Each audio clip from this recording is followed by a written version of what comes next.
Alrighty, I didn't want to play the whole intro today, guys. I just wanted to give you guys a moment to get in here. Please share the stream if you haven't already. And I want to welcome my guest today is Johnnie Walker Dread. Say hi, Johnny. Hey, how's it going, everybody?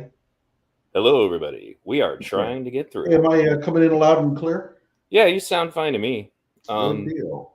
so I actually got the inspiration to do this stream. Aside from the fact that hey, everybody, super chats are now enabled. So if you want to use them, we'll answer them. Anyway, it was also just because I saw this series of videos that were being shared on Twitter, and they were just downright crazy. Unfortunately, Strategic Eyes is driving, but he's listening to us. Hello out there, Strategic. If for some reason you get home while we're on, I'd be happy to bring you on to this particular conversation. So, Johnny, why don't you take a second and tell anybody who's listening who may not be familiar with you what you're about. Well, I'm Johnnie Walker Dread. I have my own channel, the Johnnie Walker Dread Show on YouTube. And primarily, I focus a lot on, let's say, the involvement of race in crime. So, in other words, you have a shooting, and of course, the arguments come in. What if he was black? What if he was white? That seems to be a topic that I have a lot of interest in. And of course, there's Kyle Rittenhouse. I've done 300 videos on Kyle, and lately been focusing a lot on the whole Patrick Lyoya shooting and things like that. But pretty much you know, any event where people are claiming that race is a factor is something that seems to catch my attention. So again, the Johnnie Walker Dread Show. Go to my YouTube channel and check out. I have like 600 videos right now. That's actually how I met you, was because of our connections through the Kyle Rittenhouse coverage, and it's been great being able to talk to you and keep track of what you've been doing. So I think you and Strategic Eyes would also do great together. One of these days, you guys need to get on each other's shows, expose each other to each other's audiences. I think you guys would like each other. Yeah, we've Keep talked actually about getting the show together, but just hasn't happened yet. I was like a week ago, and I just haven't had the time. But right, especially because you like to talk about shootings, and he likes to talk about that a lot too. So yeah, yeah, you know. And one of the things my specialties is to show that while you might think that this only happens to people of color, it happens to everybody. And I have plenty of video clips to show that these events, the shootings, and basically any of this of kind of terrible things that happen to people, it happens to everybody. It's right. not it's not race based. So I just saw Perdusky is in the chat. Perdusky, if you'd like to come on with us, you're totally welcome to do so. I'm just kind of putting together a panel. So if you want to come on, just message me on Twitter, and then I'll send you the StreamYard link, and then we'll get started. By the way, I should Obvious. mention I tried to Go get ahead. Perdusky on my show a couple of times, but I could not find his contact information. Right, right. So if you have my email, Perdusky, send it to me because next time I have a show, I'd love to have you on. Yeah, definitely. But yeah, seriously, Perdusky, let me know if you want to come on. Oh, you're banned for the Twitter. All right. Well, is there another way I can send it to you? There's got to be another way I can send you the StreamYard. How did you get banned from Twitter? He'll be unbanned soon enough. You're probably not on Facebook, but either way, Perdusky, are you on? Are you on my Discord? I can send it to you there. Well, anyway, if you're set up, let me know. If nothing else, I'll just drop it in here. It's not like I have to add everybody, but so let me know. It would just be good to have you. I think you're gonna like the content we're discussing tonight. But you made a meme of an anti-gun kid in a Nazi uniform. You're so naughty. All right. So the conversation today was kind of spurred by, as I said, there were some spurred by these videos that Myth-Informed MKE were sharing on Twitter, and it was a series of really bad dramatizations depicting the world as if it was far more racist than it actually is. And it seems lately, like, especially there's been an awful lot of content, like, for example, they don't have enough in England, so they're making like a some kind of made-for-TV movie in England to bring up this really bad racist incident that happened a really long time ago. And then I also I watched the Watchmen TV show, and they began the story literally with the Tulsa Race Massacre. They have to find every chance they can to bring these things into the common consciousness as if they're relevant. And it's not to say that we shouldn't learn about those things. I'm not against that. It's just that they're really peppering our consciousness with this stuff. They needed to be in the forefront of everyone's mind that these things happened a really long time ago. And more importantly, almost like we kind of need to act like they didn't happen all that long ago after all. It has been a long time. But the point is that they, in order to succeed in their mission, they really need the consciousness to have more racism than is actually accounted for, which is the same reason why we talked about Jussie Smollett the last time I had you on. The whole reason that what he did, it worked. And then you get people like that lady who made Everything's Gonna Be All White, because she's on that show The Real, which is a cheap knockoff version of The View. And she was it was low-key noble that he engaged in a race hoax, hate race hoax. So the idea that that's low-key noble is obviously absurd on its face. But in addition to the fact that the notion that it's okay to engage in that sort of thing, and what was her explanation? She said, well, because real hate crimes do happen, it should, he shouldn't have to go to jail for making one up. And I think that it seems to me that there's a lot of motives for this. Some of them, I think, are just people who literally have the motive that they want us to be divided. There's definitely somebody who seems to have a vested interest in that. But then there's also the grift. People like Ibram X. Kendi would have to go get a real job if racism was actually solved. But go ahead and comment on what I've said so far, and then I'll start looking for these videos. Well, in your last comment, think about, and I've mentioned this on my show many times, you have large numbers of people getting law degrees that are focusing on social justice issues. There are not enough cases to go around. Right. So what do? Well, getting on shows and crying about, any kind of event, trying to paint it as a race-based event is their only way of making themselves relevant. Because, and everybody has this envision of, well, if I get a law degree, I'll go become a lawyer and I'll make $200,000 a year. Doesn't work like that. There's only so many clients to go around. And another thing is, your client base typically doesn't have a lot of money.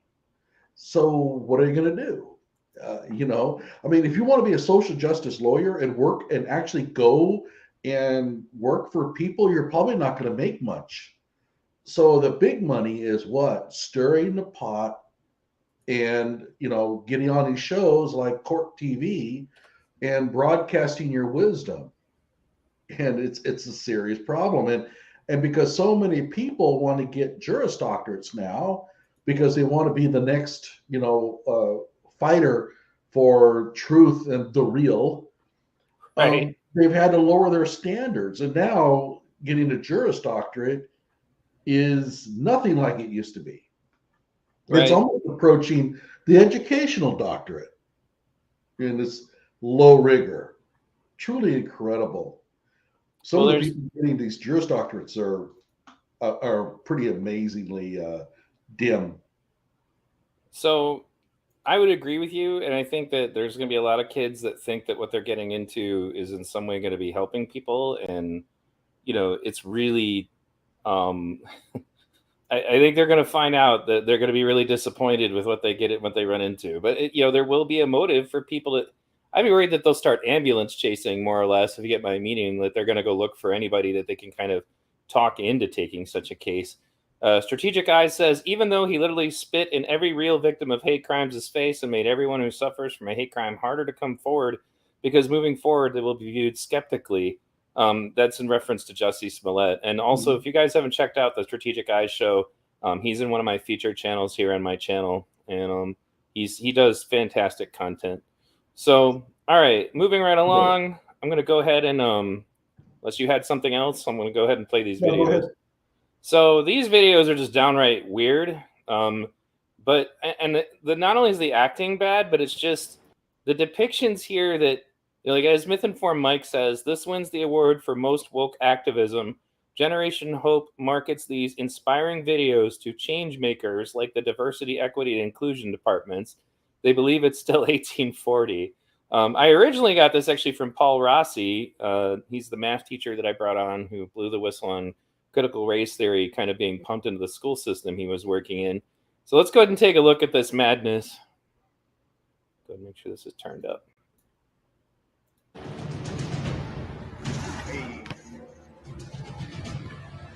Those monkeys are back at it again. I'll teach them a lesson they won't forget. Dramatic music. Hey! What did I tell you criminals about coming back to my neighborhood? I know, Roy. Let's just get out of here. No, Vince. I won't let her ruin our fun. Listen, lady. We aren't breaking any laws by having fun here at the park.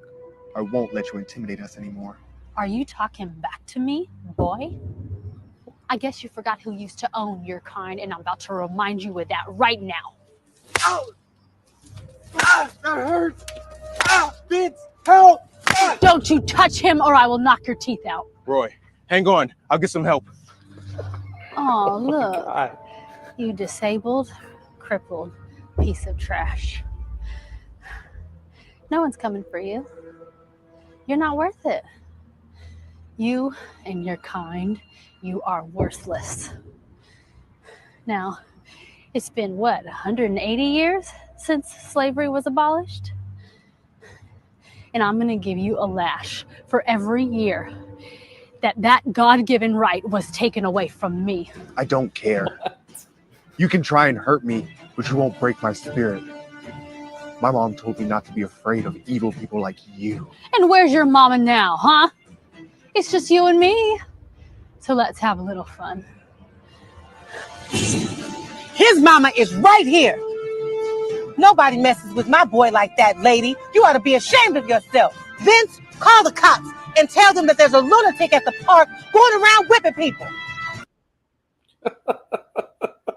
Yeah, I mean, Oh my God. it's so bad you don't even know where to begin. I mean, is this like, are they trying to make a claim like this happens every day? Yes. And I want to be clear for my audience. I am not laughing at the notion of a woman with a whip in a park talking like it's still 1840. Like she's the villain in an episode of Roots or something. It comes off as an Oh my God. SNL parody. I mean, when you watch it, you think, okay, where's the gag coming? When's it coming? You know, you're expecting like this, like punchline to come along. You find out, oh, it was just a joke. Oh my God. I just can't. Oh my God. All right. So I'm gonna share because we're gonna get strategic in here audio. By the way, one comment I would like to make is that No, you make any comment you want now because I got to do this. So go ahead. they couldn't find an actress that didn't look less woke than her. I mean, if you're going to cast somebody in that role, find somebody that looks like they actually might be kind of racist. This lady looked like she walked right out of, you know, a San Francisco Haight-Ashbury meeting. Right. It's like, good grief. I just can't believe. I mean, She I don't brings a know. whip to the park. Yeah, it's by the way, 180 lashes would be pretty rough. Yeah. You ain't surviving that. Okay. Strategic. I guess I'm going to send this to you on Discord because it looks like I can't send you a message on Twitter for some reason. 1 second. So let me ask the audience, what was the point of this? I mean, nobody on the left is even buying this one. I mean, they have to be just like, okay, you know, there's racism, yeah, but yeah, this is really a cartoonish depiction of it. It's like if you translated it to some kind of Disney villain or something. I mean, it's so cheesy. Like that, Yeah. it's just so bad. And like there's more too. Like there's more of these videos. So one of the reasons I'm glad Strategic is coming on is because one of them has 2 cops in it. And The it's pro-gun so lobby could use this one. Like, well, maybe the guy in the wheelchair needs a gun to protect himself from these evil people walking around whipping them. Did they ever and think about like it that? would ever go down like that too. That's another thing. So like you think the guy's just gonna sit there and let him do that? No, that guy would have ran right up to that girl and taken that whip, or at least tried to do something. Nobody would Yeah. just sit there and let them whip some guy in a wheelchair, and then like the mom shows up, and of course she looks like Patrice Colors. She's got to go up, Oh yeah, and grab her. It's like, call the police, and you tell them there's somebody out here whipping people. Like that's what she would do. No, she'd have ghetto stomped that woman. And the thing is, if I encountered a woman like that, I'd ghetto stomp them too. It's just that people like that don't really exist anymore. Like that's just crazy. I mean, and if they did, it's just, oh my god. All right, so let me bring Strategic in here. Yo, Strategic, what's up, brother? What's happening, man? Can you hear me? I can hear you. Awesome, awesome. What's up, Mr. Dredd? Hey, how you doing? I'm doing all right, man. Love your show. I hope you've seen some of my comments, man. I really like your coverage on the Patrick Loyola case. Oh, and much respect to the effort you put into showing the dichotomy between the Patrick Loyola case and that other shooting that happened down south with the deputies. That was deep, man. That was real deep. But here's the funny part: you can't think of the victim in his name. Mm. And Can't even think about his name. Lawrence is part of the name, but I think is it David Lawrence? I'm not sure. I don't know the guy's name. No, because his life doesn't matter. Yeah, he just got blown away Mm-hmm. in a shooting that, in my opinion, is worse. I mean, yeah, totally unavoidable. I mean, the guy was just trying to drop off a dog. Yeah, I know, but that's the way it is. Well, I got a different perspective on this video. I'm sorry, go ahead. Go ahead. We'd like to hear it. Yeah, I got a different perspective on this video because, when this video came out, I was tracking it, and it wasn't getting a lot of love. Everybody was roundly clowning it, like with both the left and the right. But the problem that I have with this video and a lot of videos of Oh man, he's cutting in and out. YouTube creators. Oh man, can you hear me now? Yeah, you're just it's just like the connection. Can you hear me? Yeah, I can hear you now. Go ahead. Yeah, I'm sorry. I'm driving right now. Yeah, so like these videos are produced by Indian companies and Indian content creators. And the reason why it's so problematic for me is because people around the world are looking at the strife that we have, the racial strife and all the manufactured hatred that the media is throwing on each other, on us against each other. That they're looking at us and they're trying to make a profit over our discord. So here's an Indian. So you see the writing and all that stuff. This is Indian people who are writing this, and they get American actors, and actors will take a check to do anything. You know what I mean? So this lady, she'll take that check. But they're looking at us, and the discourse that we're having is so ridiculous that they actually think producing trash like this will give them, viral attention and boatloads of money. And that's sad. For the most part, most people who looked at this said, this is trash. Black people, white people, everyone's like, yo, this is trash. But the fact that they think and they thought that they could get away with it is the problem.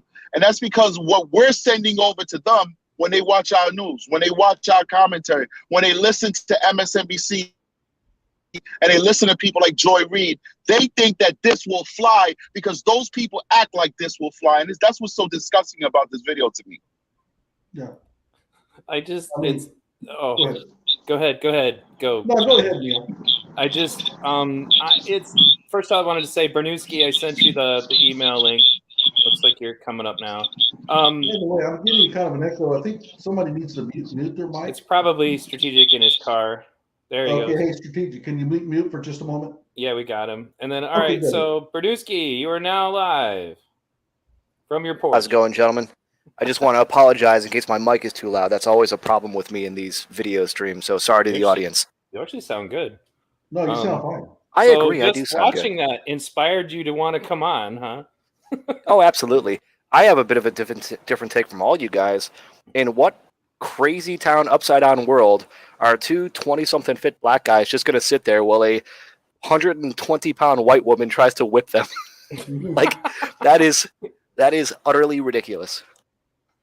I said something to that effect. Oh, I got my first ever super chat ever. The very first super chat on V Radio. I'm jealous. From Lucifer the Doberman. $2. 3 of my favorite commentators, and now 4.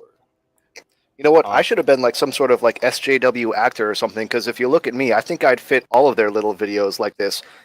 They could make me into a star. Well, that's, yeah, somebody said that they wanted to do one in reverse where like basically like they roll up and like the guys shoot at them and then they say, okay, we're sorry, and drive away. Like, as in that would be the spoof, would just be to make something so ridiculous, but I'm not like relating it perfectly well. But so anyway, Strategic, anytime you want to say something, feel free to unmute and we'll all just shut up and let you muscle in. So oh wait, got you, buddy, got you. Super chat number 2 in the history of V Radio comes from Scarlock. Hey, you got super chats now. Congrats. Yay. Yep, the inaugural super chat panel. That's what I'd like to do. Is in the old days of V Radio, I used to get panels, like 5 or 6 people to discuss current events. And I think that would help because I've done a lot of content lately, but it's been really, the content that I've done has been heavy research content, and that can burn you out. It's good though, and I'm glad that I do it, but holy crap. So anyway, I wanted to play, go ahead, everybody comment.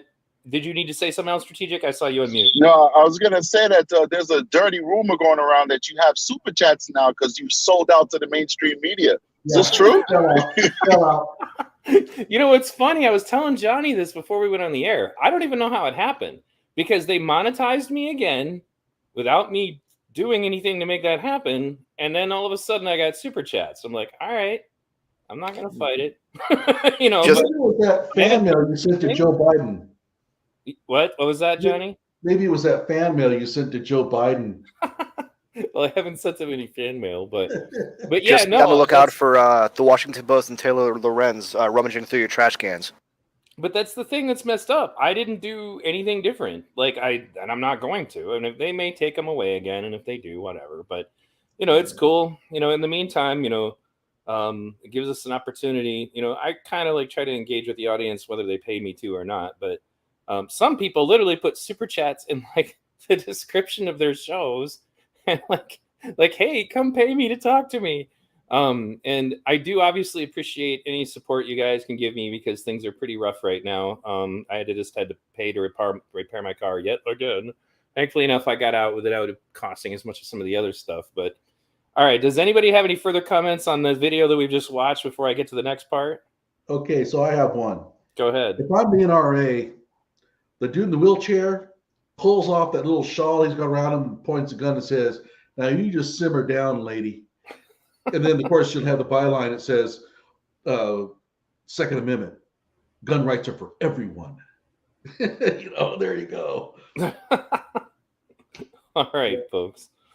Okay, moving on. So these only get worse. I mean, well, I wouldn't say they get pretty bad. Like this is this studio has some gems in production. Like these are actors and performers that they're looking for right now. A practicing Muslim woman that mostly keeps to herself and minds her own business. She is kind, genuinely empathetic, and charming. Ethnicity, Middle Eastern. And then Yusef is the supporting, romantic interest, the typical charming neighbor that generally has a good, kind heart and looks out for people. You know, who are the other characters in this future story? Randy, a blatantly racist psychopath stalker. He uses every opportunity he can to let the world know who he is, but also takes great lengths to try and hide some darker parts of himself. White, European, ancestry, of course. And then supporting male, he's the friendly building janitor, and he talks to everyone and loved everyone due to his kind and charming nature. Ethnicity can be any ethnicity. So there's like these characters that are talking about here, like this Randy guy. Like again, like this is like what, 1 out of 1,000? I mean, like society doesn't produce people like this anymore. I mean, am I wrong? Like, I mean, does anybody else run into these blatantly racist, psychopath, stalker types? I mean, I don't know. What about you, Strategic? You're a police officer. How many blatantly racist, psychopath stalkers do you run into on the job? Wow. I mean, to be all honest, I've definitely experienced some racist, crazy people in my life. But as a police officer, I've only arrested African Americans, unfortunately, for hate crimes. One was against an Asian person. The other one was against an elderly white woman. You know, so the answer would be none professionally. But racism is, you know, one thing I say on my show is that anybody's capable of racism. It's not just something that only a white person can do. Black people can do it too, you know, and it's unfortunate. Can you guys hear me? Sure. Yeah. Oh, I'm yeah. sorry. No, I heard you. We were just listening. So what I wanted to comment on is that it seems like like, for example, when we talk about January 6th, we need to create this narrative that supposedly it was an entire crowd full of white supremacist types, like as if they were all like the Charlottesville types who were walking around saying Jews won't replace us. When the truth is it was a diverse crowd of people. Like on the video I did, countering everything's going to be all white, was specifically about the whitewashing of January 6th. They really, really have a need for these characters to exist in the consciousness of people. And that's one of the reasons why I looked at that script and I was like, what are they talking about? Before I go any further, does anybody want to comment on that? Yeah, I just want to follow up and just agree with you. Like when I looked at January 6th, you know, I saw people who were exercising their right to have redress against their country, their government. Now, I drew the line when people were going into the Capitol building and assaulting officers, etc. You know, of course, Sure. That's personal for me because I'm an officer, you know. But, you know, so those people should be dealt with, and they're being dealt with. They're being dealt with more than the people who are burning down cities in Kenosha and New York and Chicago and St. Louis and all across this country during the what do they call it? George Floyd spring or whatever. You know what I'm saying?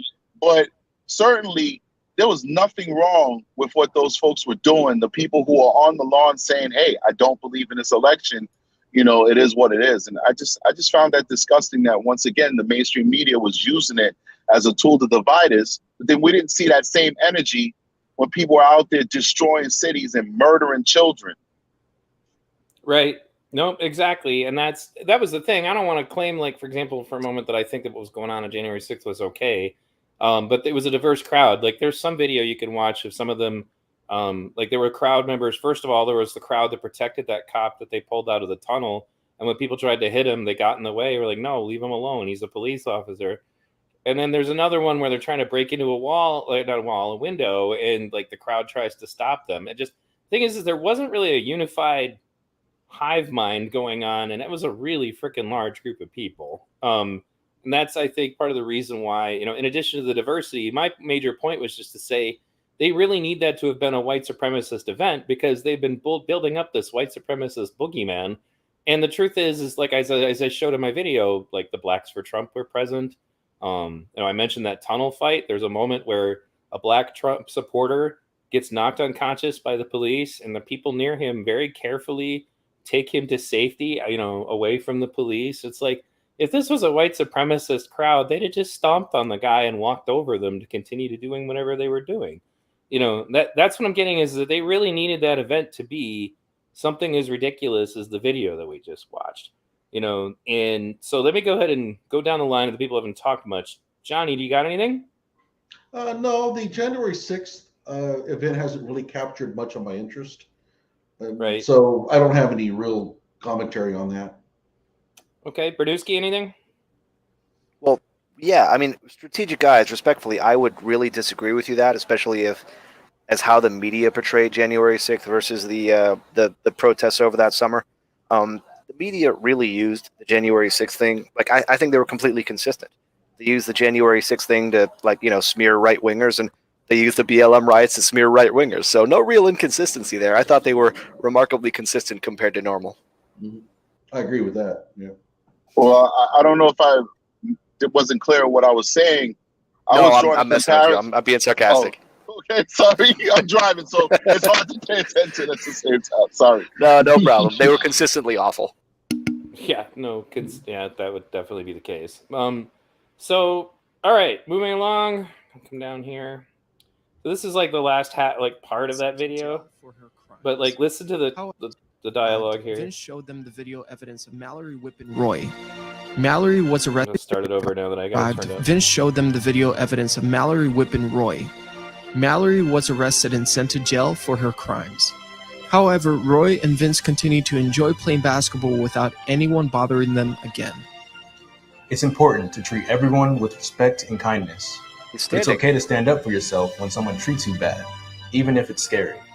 Because when you stand up for yourself, you'll be able to stand up for others that are also in need.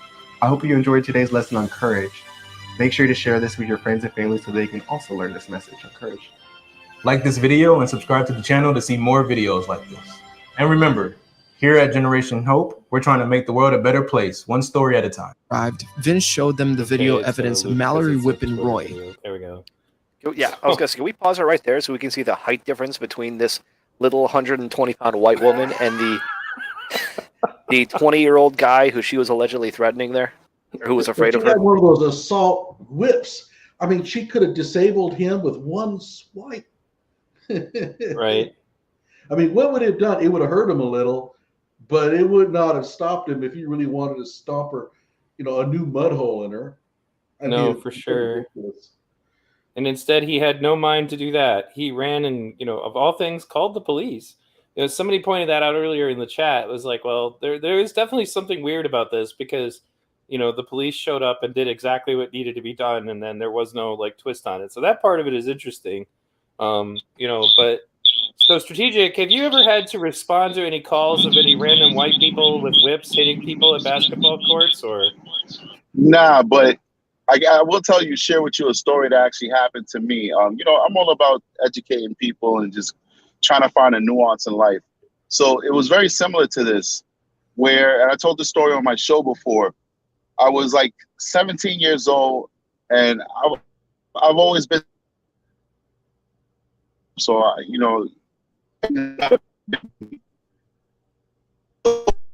to park to do the horse and carriage ride on a double date.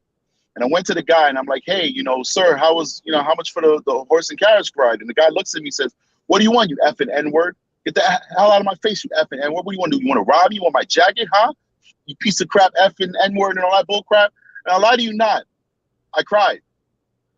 Big guy. I'm 6'2". I'm a big guy. I'm a beast on these streets, but I cried because I never experienced that type of hate before. So when I hear you guys say, well, these big guys, blah, blah, blah, blah, I hear you make sense. It's a bullshit ass story. This is a race baiting bullshit story. But sometimes when you're confronted by extreme hate, you're powerless to it. It's like, I could punch this guy in the face, but it's still not going to take away the pain of what he just said to me, what he just did to me. So you just get frozen, So I just want to educate you guys. I'm not trying to be the dissenter. I'm not, the woke guy. No, this is bullshit. I'm with you guys 100%. But hey, you got a black guy on the panel with you, so I'm gonna give you my experience. I'm gonna try and get you to look at it from a different perspective. No, I agree with that. That's not the problem at all. And I honestly, I almost wish I would come across somebody calling one of my friends the N-word specifically so I could punch them out. But it's just when they dramatize it in this way, because they're trying to act as if this sort of thing is a reflection of the state of the world, that's where the problems come in. Yeah, absolutely. Right. That's exactly. Yeah, I just want to say this stuff is not real. Like, this is the race baiting bull crap that's destroying our country. White folks, like I say on my channel all the time, white folks don't walk around thinking about how they're going to destroy black people or make their lives more difficult. We're in difficult times. Our economics is all twisted. Our government doesn't work. White people are worrying about the same thing everybody's worrying about. How do I feed my family? How do I keep my job from going to China? That's what people are worried about who's white. Okay. And all this stuff is just manufactured so that the powers that be can stay in power. Every time that there's an election, they got to let us know that the cops are just hunting us down, and a black man can't get a job.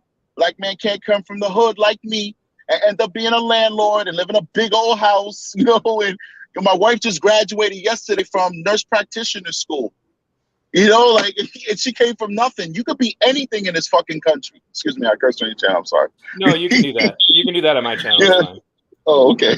Yeah, you can be anything in this country, man. There's nobody holding you down. In fact, 95% of the time when I have experienced adversity in a workplace, when I was denied a promotion that I deserved, it was from a minority like me. It was a white guy that made me a senior investigator when I worked for state corrections. And it was a Dominican guy that denied me the position that had paid me $140,000 a year, which made me say, screw this job and go become a police officer. And then I come to be a police officer in a mostly white department, and they put me in very interesting positions, maybe a community officer. I had a whole bunch of white people. So, I mean, come on, man. Like, this is all bullshit. I'm sorry, I'm going crazy. Let me go back on mute. Did anybody else have anything more about that before I play the next video? Well, my comment on that would be is that, you know, I did a lot of work with public schools for a long time, and there was the teachers who pushed this sort of narrative as well. And my thinking was, and when I say thinking, I mean, I didn't dare say this because I was a contractor. You just don't say certain things. But my thinking was that this is what these kids really need to hear, is that there's no hope. The world's against you. Everybody's racist. You can't get a job. Yeah, that's what they need to hear when they're 14 or 15 years old, you know, going out into the world. Why even try if that's the way the world really is? But it's not. And as he said, there's plenty of examples where if you just try, put your stuff together, don't go and do crimes, that's kind of helpful. You know, don't do drugs, stay off that crap. If you just put your target down towards a good life, you can be a success. It doesn't matter what color you are. Perdusky? Yeah, I would comment on, like, the racialization of our society it's interesting because you see it in the media and you kind of wonder if that's having an effect in the real world around you. And I have to say, I've kind of noticed it in small ways. Like I used to work with kids, like, high school age kids, left for a couple of years to go do something to make more money. I'm back doing that now, and I've noticed there's a different tenor in the way that, like, kids talk to each other. Like, a lot of the humor, a lot of, like, what they joke around about and just talk about is very racialized now. And it's a weird thing because I remember growing up, and even when I was in this job before, it just wasn't something that we talked about because it's not something that mattered to us. So I've kind of noticed a difference now, like with the kids that I see come through my business now, where there's a lot of this talk, and I'm not saying that like they're more racist or anything like that, but they're so much more conscious of race than they ever were before, and it's talked about constantly, and it's very interesting to see that changing, like, amongst our youth. And I have to imagine they're partially getting it from media and partially probably getting it from, like, their parents in schools because of everything that's going on in the world. Well, go ahead. No, I just think it's really interesting to see the difference in just a couple of years and how kids talk now. One of the cornerstones of critical race theory is race consciousness. Like, not as in I got that off Fox or whatever, as in literally I'm reading the documents and Kimberly Crenshaw brings it up. There's literally a whole book on critical race theory about race consciousness. And the idea is that you should make everybody hyper aware of race in absolutely every interaction, and that they think that that's necessary. And it's also, they openly call out and claim that that is the correct answer, not the answer of simply becoming colorblind and just treating everybody the same. That actually is not a good reaction. And if anything, it's actually somehow racist to be colorblind. It twists the whole thing on its head. So that's why you're running into race consciousness, because they literally believe that you have to have it in order for them to bring about the world that they want. And that comes about from us all treating each other as according to our race rather than just treating each other as people. And that's one of the reasons why it would drive me nuts, because I grew up in a diverse environment, and like, my kid's boxing gym was extraordinarily diverse. Like, every single race represented. We even had a Palestinian and a Jew. I mean, that's how diverse we were. I mean, Black, Hispanic, Asian, everybody. And then if I had just gotten off the air, like after arguing with people who do this stuff, and then I walked into my boxing gym, it's like it infects your mind. And now all of a sudden, I'm not saying, hi, Eric, who just happens to be Black and is my kid's boxing coach. I'm thinking, oh, Eric's Black. Like, when I would have never even thought about that. You know, like that wouldn't even have crossed my mind, wasn't relevant to me, short of like if I, you know, like appearance, it doesn't mean anything. I thought that was supposed to be mission accomplished. I thought that was supposed to mean that we were accomplishing something. But instead, you know, if I'm not raising my kids also to be hyper aware of all of it, and I handled racism with them by raising them in that environment. They've been boxing since like my son was 6, my daughter was I think 8 when she started, you know, and so they were always around incredibly diverse people. And then when the time finally came to talk to them about racism, they're like, well, that's just ridiculous. Who does that? You know, because the concept of treating their friends differently based on their skin color was preposterous to them. Yeah. And I would also say, like, strategic guys, just commenting on like what you went through like at that park, like the idea behind like what we were supposed to be moving to as a society is that was supposed to be like an aberration. Like that was never something that, you know, it happens, but happens so incredibly rarely that when it does, it's like it's shocking. And it was obviously shocking to you at the time. But nowadays, it just seems like we're blasted over and over and over again with every single thing being like racist, and the sort of stuff that we're seeing on these videos here. It's making it out like this sort of nonsense happens like all the time. And I don't know if that was their intention. I mean, I don't want to speculate because I didn't see the start of this video stream that we're going through, but it just seems like we kind of lost the idea of race not mattering, like when it comes to judging individuals, to it being like the first thing that's noticed. And that's something that I'm not really comfortable with, because it's not what I grew up on either. Strategic, did you want to comment on that, and then I'll get you in next, Johnny? Yeah, that's fine. Yeah, I mean, I agree 100% what Perdusky says. Yeah. I mean, and I agree that it is an aberration, because, you know, I can tell you 2 or 3 of those stories, but I've been alive for, you know, almost 40 years. And none of the people who have ever done something that I could construe as racism ever had the power to stop me from being successful. They were usually people on the fringe, like the guy who was basically, I don't know what you call the guys who were actually driving the freaking walking car, horse and carriage thing. That guy, he didn't have any power to do anything to me. Yeah, he was probably making like $200 a week or something like that. The bottom line is that I agree 1,000%, and I think that the reason why we see this happening, where they're throwing race in our purview so often, and they're trying to relate everything to race, is because they're using it as a tool to control us.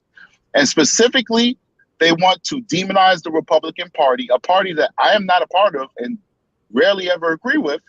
But I don't have to agree with you to know that you're being victimized. They're trying to demonize the Republican Party and galvanize Black people to vote for nothing but the Democratic Party, a party that does less for them than the Republican Party. And why do they do less for them than the Republican Party? Because they make promises that they don't keep. At least Republicans don't make promises to you. The Democratic Party makes promises to Black folks that they never keep. And yet Black people keep voting for them. And I don't get that, but they're using race as a weapon to scare them from either being independent or Republican, or starting their own problem that I have. But I definitely agree with you, Burmese. Yeah, and speaking of that, I'm actually interested to see, because I think that because of that, because Black people that such high percentages do vote Democrat in most elections, I'm interested to see what Democrats do to handle the fact that Hispanics are moving more towards Republicans, because the way I look at it, Democrats have never actually had to do anything for Black people, because they know they've got that vote locked up. They don't have to do anything. Now that Hispanics are going in a different direction, I wonder if they actually will start making promises and actually keeping them to Hispanic voters. Like, that's going to be interesting to see in the next 5 to 10 years, I think. Let me get Johnny back in here now, to traffic cop. Go ahead. Yeah, I mean, they're using Rommel's strategy, and that is, in the desert, it's very difficult to, build up fortifications. And so Rommel learned that if you can get the enemy backpedaling, retreating, you keep the pressure going. You don't give them time to be able to dig any trenches. And that's how he's able to push the British so far in so little time.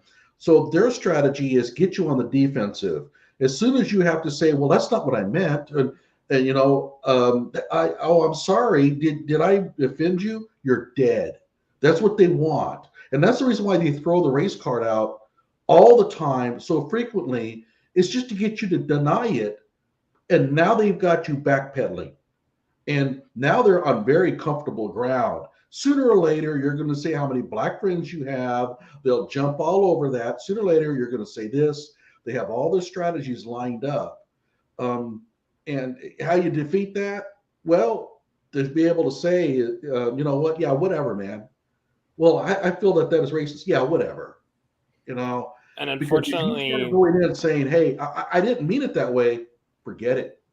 and because there's enough crying wolf about it, when we do get legitimate racist attacks, like if something like what happened to what Jussie Smollett claimed happened to him actually happened, people are not going to believe it. You know, it's just so. This is a really important point, and I make this point on the show all the time from Casual Goats.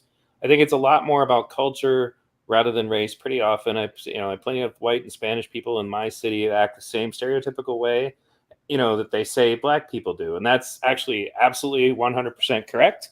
I grew up in the ghetto, and it's exactly like that. There is a ghetto culture. And note I said ghetto culture. I didn't say black culture. You know, one of the things that I liked about the Gran Torino film was that it showed that even Asians, you know, can get caught up, you know, in that culture, that there are Asian gangs in the ghetto, you know, and they have that hip hop attitude about them. Strategic, did you want to comment? Yeah, this is something I talk about often on my show. I always say the culture is dead and we need to change the culture.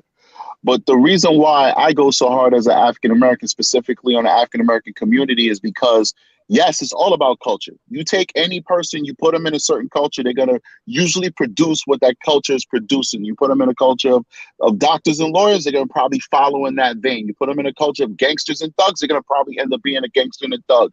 But you look at the numbers, and the numbers show that African Americans are victims of this culture more than anybody. So the African American community is in a state of crisis because that gangster culture is their culture.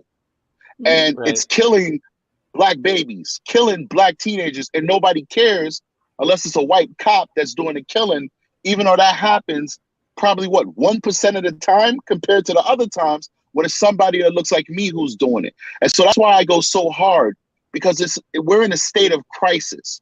I want to make another point, but I forgot it. So when I remember it, I'll come back in. Pipe up, man.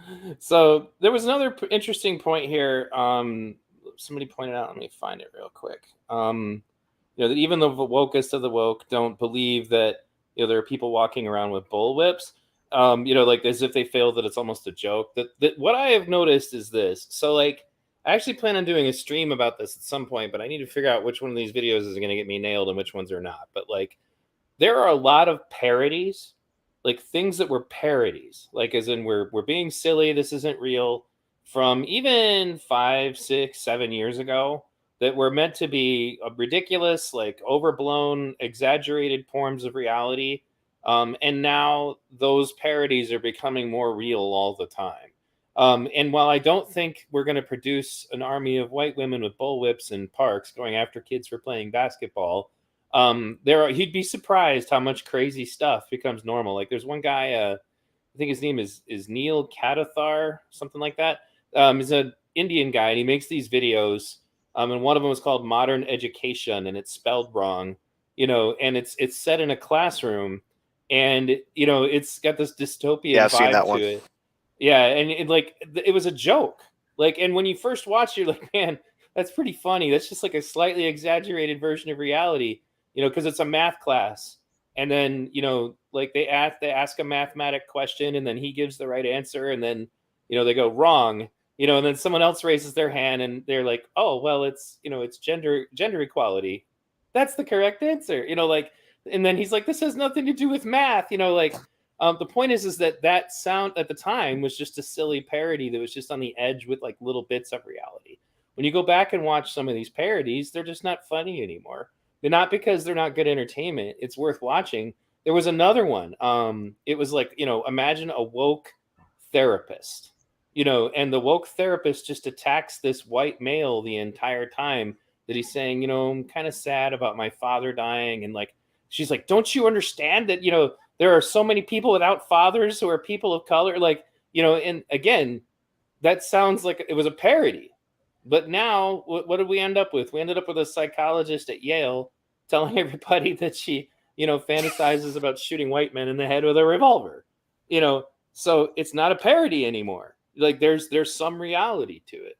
So Yeah, as it's the hard to absurd tell. is becoming regular. Go ahead, Johnny. Yeah, it's hard to tell what's parody and not. This bullwhip one is not a parody. I actually thought it was until I saw the very end before this show came on. Sure. And saw that, oh no, this was actually a serious attempt. I couldn't believe it. I'm thinking, good grief. Right. But yeah, it's getting hard to tell parody from the reality because things are just so goofy. Right. So go ahead, Perdusky. I see you pipe up, and then I'll play this next video. Well, also, I think that that's becoming apparent to a lot of the population now. Like, and I think it's kind of culminated around like the transgender issue, because I think that most people, 97% of the population, thinks that men should not be playing women's sports. And I think that that's just they've just gone so far out there on this issue and so many others, but that's the one that's really waking people up to like, oh my God, what is going on here? And so I think that there's going to start to be a pushback very soon against a lot of this stuff. Like, I think people are just tired of it. You can kind of see it starting at some of these companies. Like, I know Netflix today announced, like, sent out a memo that if you're offended by anything that we put out, then maybe this isn't the place for you. Like, that's a big step for a company that was cowering before 10 people who didn't like Dave Chappelle's special, like, less than a year ago. So I think that a pushback is coming, and I think that we're going to see it in the next couple of years. Batwoman finally got canceled. I don't know if you guys followed that, but and also I was going to comment on what Johnny Walker Dredd said earlier about like putting people on their back foot, like the way that the left smears people on the right is like racist, sexist, homo, like all that sort of stuff. It seems to me that the right is, and I don't know how I feel about this because I don't really like the idea of just smearing people in order to try and put them on the defensive. But the whole groomer thing, like they are getting super angry about being called that. I don't know if you saw the TYT meltdown over Joe Rogan mentioning something about it, but man, they do not like that. Cenk Uygur is so bad now. Like, yeah, I don't know. He's gone losing crazy. it, man. Like, I mean, I wasn't on board with the guy anyway, because even as a leftist, they were not. They're just becoming MSNBC for progressives or Fox for progressives. They're not. And as a consequence of that, they're basically, after they got that, I think somebody gave them like $2 million or something like that. It was just, that show just Jeffrey Katzenberg, Jimmy Dore mentions it all the time. Yeah, that show just went into a downward spiral, and you can't even count on them for anything anymore. And Are you talking about the Young Turks? Yeah, the Young Turks. So I've shredded them a few times. So we got from Technosaurus makes this interesting point. Can you imagine Blazing Saddles or Soul Man being rebooted today? You couldn't do that. I remember Joe Rogan had Robert Downey Jr. on. He's like, "Do you think you could do Tropic Thunder today?" And he's like, "Well, you could do it." The thing is that I think that one of the things about, well, Soul Man's a little different, but Blazing Saddles and Tropic Thunder, they were making fun of racists. Like, they were making racists look silly and stupid, and to me, that's effective. Like, I think that's a great way to go about this, to make those people just look silly, because then society turns on it. Like, when we get into the situation where the activism amounts to just calling out and attacking white people all the time, I've already done videos about why that doesn't work. It's not just about whether or not it's wrong to accuse somebody who's not part of your problem. It's not effective. Nobody just suddenly has epiphanies that they feel differently about a people by you attacking their people. In fact, science shows that it does the opposite. It has a sociological, psychological effect of making you literally engage in retaliatory similar behavior. Like, basically you hit them back with it. Well, your people do this or you people do that. In other words, you start being racist because somebody was racist to you. So, super chat from Lucifer the Doberman: the most extreme have the largest voices. And that's true. I call them the loud minority. And we were talking earlier about the way that media is pushing back. I think that people are starting to grasp the Twitter effect, is that just because something is trending on Twitter does not necessarily mean it actually reflects the the populace. You see that, for example, when they went after Gina Carano for the things she said, in Star Wars. That was because a Twitter mob wanted her fired. And it gets you the impression that you think that must mean a lot of people, but there's a very small, very dedicated group of people that and they did it also to the son of the founder of Dungeons and Dragons, the dice and paper game. They went to the TSR account on Twitter and just harassed it endlessly, trying to demand that they, say that, all trans women are women and trans men are men. Like, literally, there were certain things that they were demanding from them. And that's the same crap they did to Gina Carano. And it was the same concept, that we're going to attack and make it look like there's just thousands of us. When the reality is, it's just a group of people who are very dedicated to looking for somebody to witch hunt, and that's the game they're playing. So anyway, I got another video. Is there anything else anybody wants to squeeze out before I play it? Going once. Going twice. All right, here we go. So this one is actually also not a parody, I guess, but the cops in this film. I'll just play the video.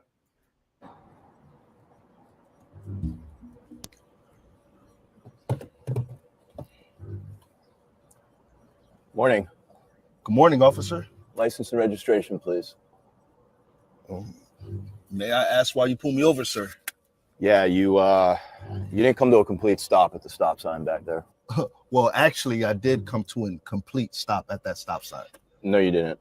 And I see that you're not from this area. Oh, that's correct. I'm not from this area. I live about 25 miles out. What are you doing here? I'm visiting a friend from this neighborhood. A friend? Yeah. I highly doubt you have a friend that lives in this neighborhood. Wait, what is that supposed to mean? Do me a favor. Tell your friend to meet you somewhere else, because I don't want to see you in this neighborhood again. Excuse me? You heard what I said. Sir, with all due respect, I haven't done anything wrong. There's no reason for me not to be able to be in this neighborhood. Yes, there is. If you don't do exactly what I say, do you understand how much trouble I can get you in? Excuse me? I could make up any reason or any story that I want to arrest you right now. Be your word against mine. And who do you think they're going to believe? Some thug or an upstanding police officer? But I didn't do anything, sir. That's what I thought. Get out of here. I don't want to see you in this neighborhood again. You got it? Do you got it? Yeah, I got it all right.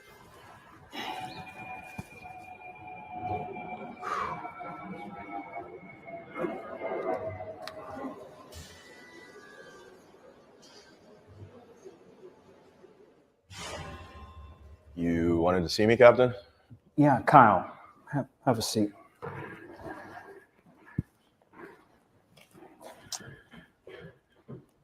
I heard a rumor about you. Rumor?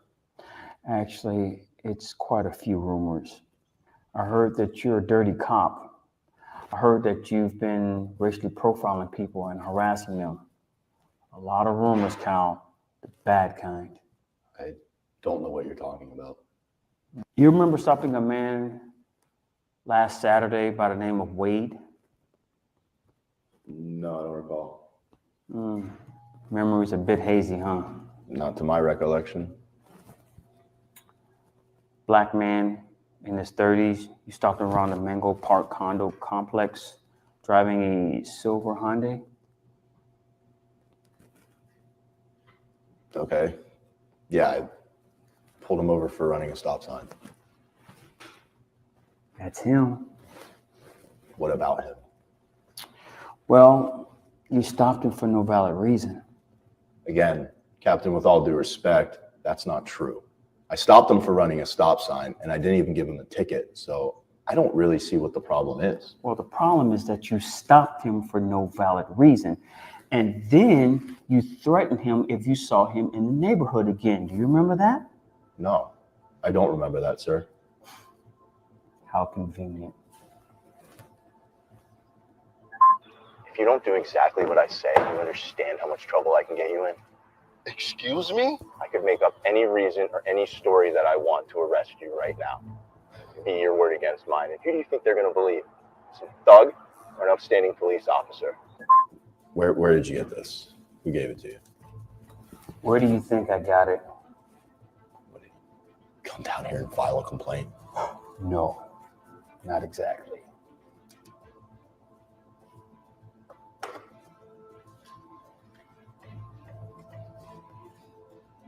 What are you doing? George, you mind coming inside the conference room for a second, please? Thanks. What's going on?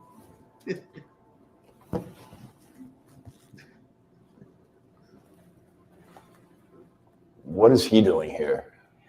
Why are you wearing a badge? Officer Kyle Jacobs, please allow me to introduce you to Officer George Wade. Wait. You're a police officer? Yes, he is. So that's actually not the video that I thought I was playing, but But I go do ahead have and a comment comment. on that one. I got a comment. I don't know. After watching this, I used to really like strategic guys and had respect for him, but if he goes around doing this shit, I don't even know why you have him on this show. How do you explain yourself, strategic? Me? Well, I used to work internal affairs back in the day, so I guess I would have been that black guy walking in the room.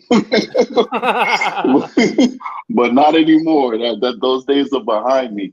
This is just hilarious, man. It's ridiculous.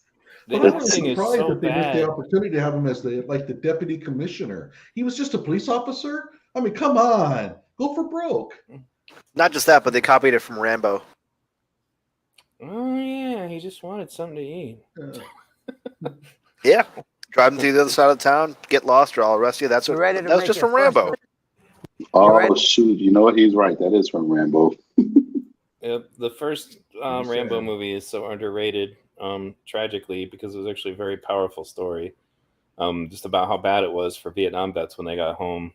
So, all right, let me go ahead and this is the one I thought I was watching. So pipe in on this one when we're done. Johnny, you're in the video. First arrest for the Mango Park Police Department.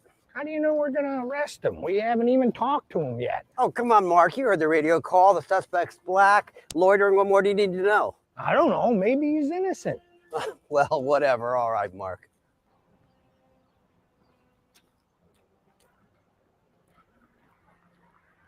Wait, did he just do a little dance before he went around the corner? Hello, young man. It looked like it. So is this the guy, the police commissioner, or is it? Sorry. Well, at this point, it looks like he's playing a new role. I'll continue it. Okay. Yeah.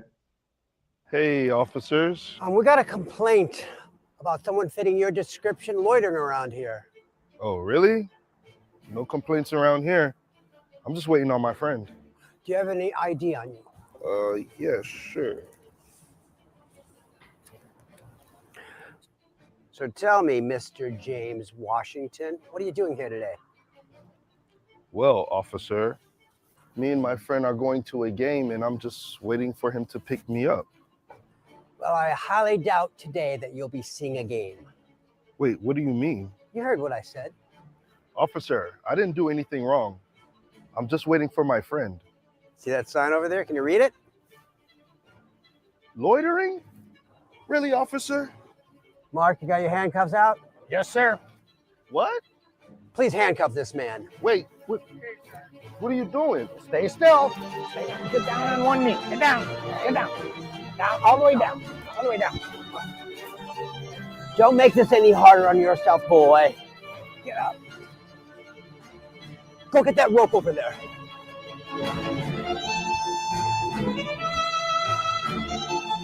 Well, they're not going to hang him, are they? Oh No, no! we're not going to go quite that cliche. And continue. I don't want to take any chances with this guy. But we have him in handcuffs already. So what? He might try to resist again. Come on, just do what I say. Drop your head, Sergeant. Oh my God. What are you doing?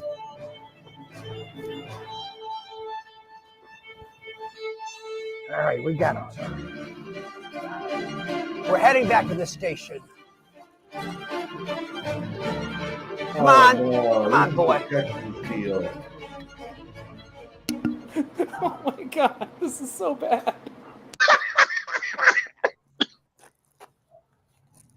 This is like the racist version of the Keystone Cops.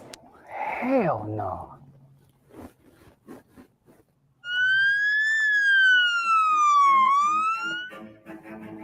Hey! Hello, Captain. What the hell is going on here? We apprehended the suspect and we were walking him back to the police station. What? Are you kidding me? What, is he some type of animal that you can rope and display as you drag him down the street to the station? Well, he was resisting and we thought it was best we tie him up so he couldn't run again. I didn't think it was any big deal.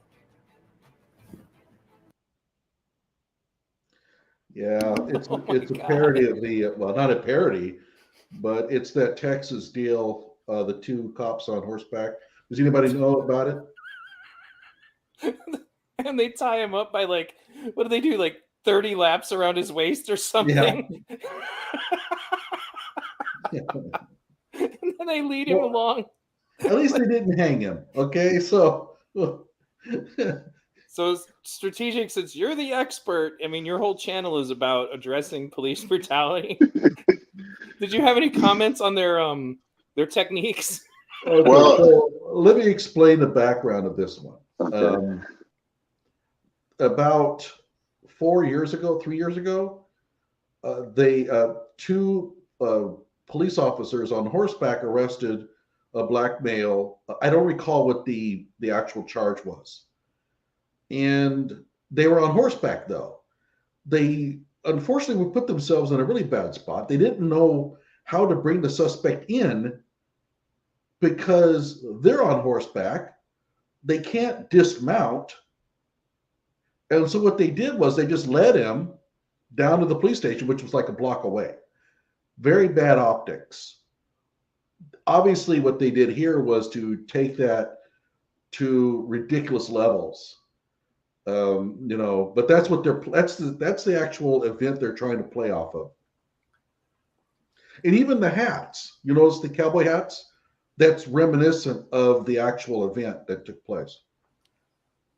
Because they're like out of Galveston, Texas, maybe? I don't recall. Maybe somebody out there in viewerland can tell me. Well, we always know Texans are racist since, remember, it was the racist Trumper Texans that attacked them at that Carmine's restaurant in New York. And then it turned out it was Black Lives Matter supporters who got into a fight with the Asian hostess. But the TYT never withdrew that. But anyway, yeah, I was going to say, strategic. Did you have any comments about the methods employed by the police officers in this parody? It's not a parody. Well, I didn't know that about this Galveston situation. I just actually Googled it while Dredd was saying it, and yeah, terrible optics. I mean, yeah, it was really bad. You know, they didn't have to walk this guy to the police station. They could have called for a patrol car to, pick him up. It's what you're supposed to do when you're mounted. I mean, I don't know what the policy is for Galveston. Obviously, I'm on the other side of the country. But I'd imagine that if you're in a position like that, the department would understand that you can't apprehend a suspect because you're mounted. So you would call for a patrol car. So that was really stupid of them. And it's things like that really irks law enforcement officers, because people do stupid things and then it gives fuel to the people who hate cops and the race baiters. The one thing I say about this video, I mean, it appears it was a lawful arrest because he did admit to loiter. And there was a sign there saying no loiter. But I thought this was a parody. Like the other one, I felt like they were trying to be serious, and they believe, the Indian producers, they believe that this is how America is every single day. But I really thought that this one was just a straight up parody. And now I find out it's actually based off of a true story. Shame on those Galveston cops for doing that, because I cannot purport to know what's in their heart, to know why they did it. They probably just did it because, like you said, they just wanted to get the suspect back to the police station, but they should have known better. Yeah, not to defend them, because I think it was also a pretty stupid thing to do. Mm-hmm. There were a couple of mitigating factors. One was the police station was within sight. I mean, it was like a block away. They could see it. And it was also super hot. Well, so that's the thing. You're looking at it thinking like, look, nobody's going to see it. Let's just walk him down here and get this over. It's bad tactics because he can get away. This guy has one arm. You don't ever move a suspect that far, whether it's a block away or a couple 100 feet, because that suspect has the opportunity, however it may happen, to get away. So you want to keep them stationary. You want to keep them on the ground, sit down, or lean up against a car or whatever. And then you want to get them into a patrol wagon of some sort. So since that didn't happen like 20 years ago, this is modern policing that this happened. It still is a bad decision to make. You're up on a mountain. So what if this guy, I don't know where they had the rope tied. Maybe they had it tied on to like the saddle. I'm not really a horse guy. Obviously, I'm from New York. But if you just hold it, I'm sorry. Handcuffed, and then they had the rope tied from the handcuffs, and they were holding the rope. Right. So what if he pulls away? Like, listen, handcuffs mean nothing. I've watched people kick my ass with handcuffs on. You know, and it's easier for them to kick your ass with handcuffs on because you got to watch what type of force you use on them. Because if you got handcuffs and you're kicking me and I'm punching you in your face, I'm screwed because you're handcuffed. So people get away with more. Go ahead. Not just that, but it's stupid because horses are wild animals. All it would take is the guy to, if they strap it to the horse, all it would take is for the guy to do something crazy to have the horse kick you off the back, and then he's running and you're, on the ground with like a busted hip or something like that. Right, absolutely. And, Johnny just said that they were just holding the rope. So if you just try and run away, you can pull the cop off of the horse. Like, some of these guys are really strong. So it was just bad. It was just bad tactics. So I don't even care about the politics of it or the social justice part of it. As an officer, it was terrible tactics. And then once again, it sets us back because now people are going to say, oh, they were pulling him along because he was a black man, and it's just not the case. But good. Or at least we don't know if it's the case. Yeah. The bad thing about it is that these little movies, they portray this as, well, this is what always happens. Yeah. I only know of this ever happening once. Mm-hmm. Real quick, guys. So I because I'm still getting used to the super chat thing. So I got like 4 back-to-back super chats for $1 from Isaac Bowles. And then he says, you're monetized after he gets to like the 4th one. So thank you for your generous donations, $1 at a time. Sorry, please continue your conversation. No, I'm actually going to go ahead. I would just point out, are you guys sure this isn't a parody video? I mean, it's an alleged anti-racist video where the one black guy, other than the one being arrested, in the car goes, oh, hell no. Like, are you sure that's an anti-racist video? Because that seems like something out of a Reno 911 sketch to me. Sadly, the thing is that it's only funny because we are anti-woke people who don't like what they're doing. It's like, I think if you actually just watched a comedy like this, you'd be like, what the hell? Like, if you're trying to make something funny, it would be like Blazing Saddles. It would be like here's a fantastic example. Bustin' Loose. The old Richard Pryor film where like they run into the Ku Klux Klan and he's the bus driver, and then like they have to convince, because like one of the kids accidentally pulls one of the Klan members' robes hoods off, and they goes, don't worry, they're all blind. Like that was an example of really entertaining, making Ku Klux Klan members look like clowns. Like if you were going to write a story to make fun of racists, that's the way you go about it, and it works. There's also the Amazing Racist. Right. I don't know if you're familiar with him, but the other thing is, I'm not sure what the purpose is. At one glance, you might think, well, maybe this is part of a really cheesy training film for police leaders. You got to spot this kind of thing when it happens. But I don't think that that's the purpose. I'm not sure what they're trying to do. Well, it says that their Generation Hope, whatever this organization is, like that they supposedly have like some kind of target demographic. So like in this next video, Mythinformed Mike says, a new genre of after-school special is emerging. It's very popular. Call it contemporary woke race-baiting fiction. The fans of this genre believe these videos depict real-life occurrences. Apparently, sometimes in the comments, they're getting reactions from people who believe that this is how it is, or they're acting like in it. And unfortunately, I can't really say I don't believe that. I can't see the comments on the YouTube videos, so I'm not on their channel. I'm checking these out on Twitter, but still, like, and I haven't watched this next one. We'll watch it after a moment of us talking about this one. But like, just the notion that okay, well, we got another super chat, $20. Whoa! These videos prove Poe's law is real. Can somebody explain to me what Poe's law is? Yeah, I'm trying to remember what that is. Does anybody know what that means? I'll look for a follow-up from him. That's from Excel, right? Oh, and by the way, Strategic, thank you for your super chat earlier. I just forgot to say something since you're actually on the show. But so It's in any case, go ahead.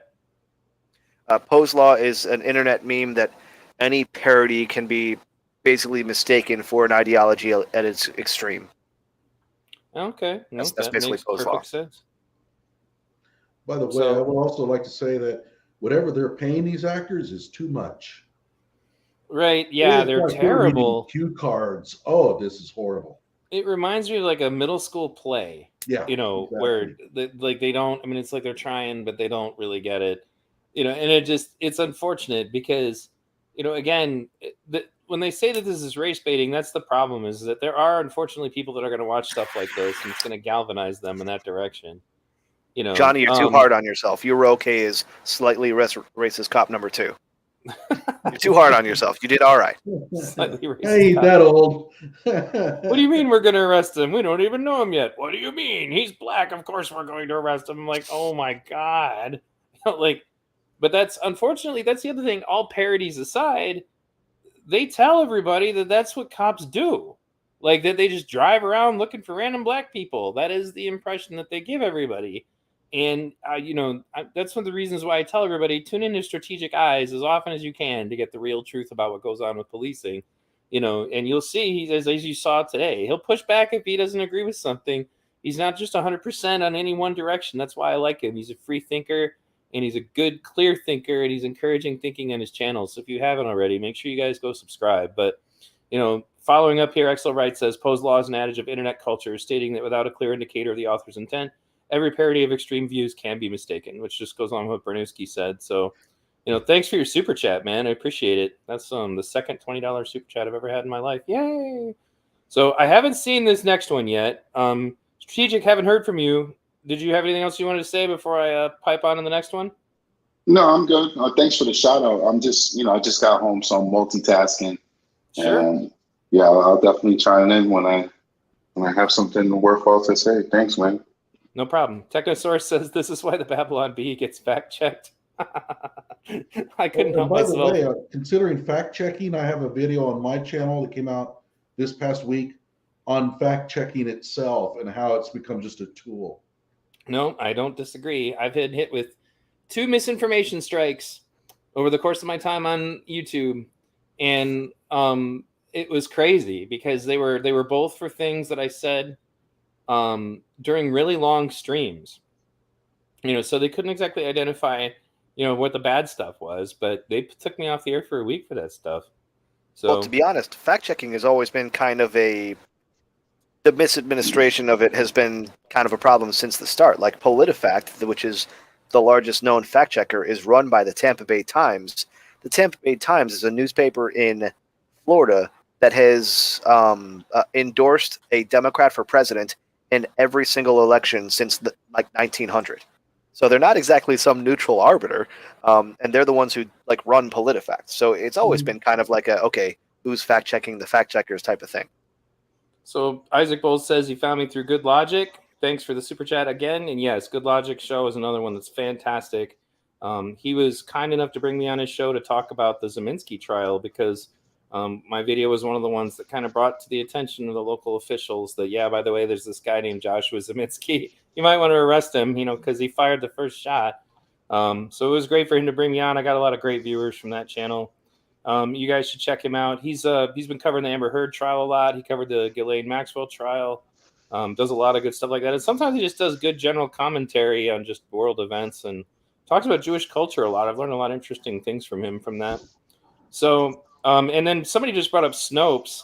The Snopes article, I haven't read it recently, but the Snopes article about Kyle Rittenhouse was so bad, you know, and I was like, I know it wasn't even updated even during the trial, like when things were being proven to be wrong, Snopes was not updating their stuff. And it's just, there's definitely a partisanship to it. And that's why, I did a bunch of videos, and if you guys haven't watched them yet, I just did a bunch of the ones like about why are they freaking out about Twitter. The reason they're freaking out about Twitter is that social science will tell you that you only need to convince about 25% of the population and get them really on board with something before it tends to have a chain reaction effect sociologically, and then society in general will adopt it. And so that's what they're fighting over. That's what social media is for them, is their attempt to try to get that 25%. And, when Elon Musk buys Twitter, then that throws a monkey wrench in it. Not because I think Elon is some benevolent savior, but because they know they can't control him. It's just like when they freaked out about Trump. It's about the fact that they can't control him.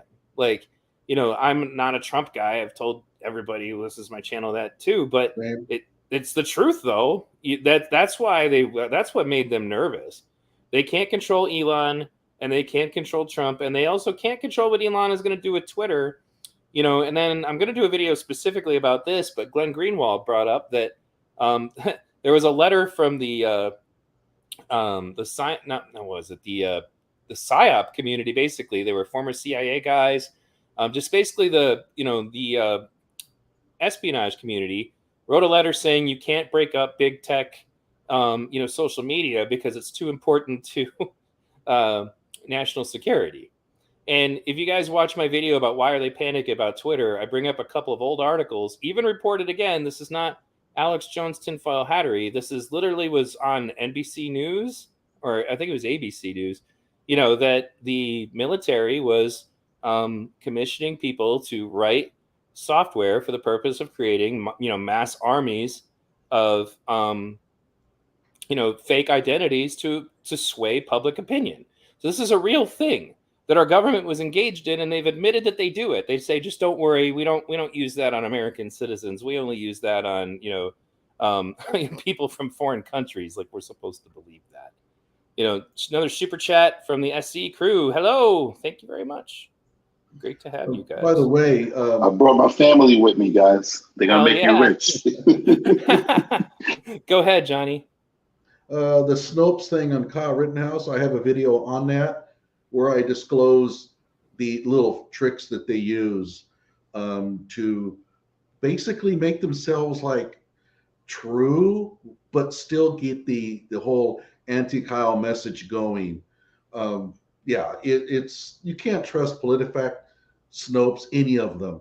Really, and I've said it before, you can't do fact checking by committee.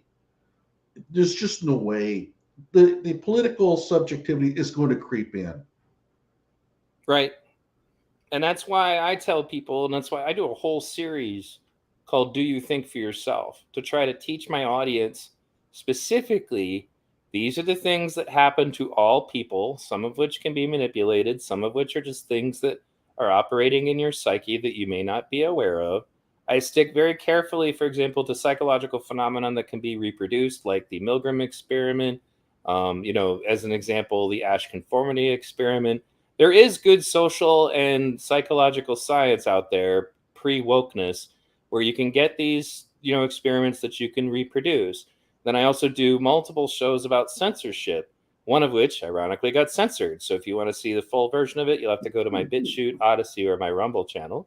But that's also part of Do You Think for Yourself? Because we're going to get to a point, especially with deepfake technology and the way that things are being innovated, that we're going to have to just be able to critically think through this stuff ourselves. We're not going to be able to trust the news, and even people who when I was doing the Ukraine stuff, I told them, I'm like, and now I just won't touch it because they don't want you to even go after it. But I told everybody, I'm like, I don't know for sure any of this stuff, guys. These are just random videos on Twitter. There's really no way to know what's going on over there unless you're on the ground. I was hoping that maybe somebody from that country would be a streamer. I was hoping like you see these guys at protests. I was hoping somebody would literally just go out there with their phone and show us live what was going on. That would have been fantastic, but it hasn't happened yet.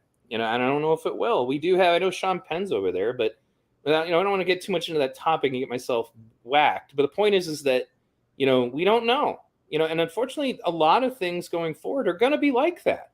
We're not going to know. We're going to have to be able to use our own goddamn brains.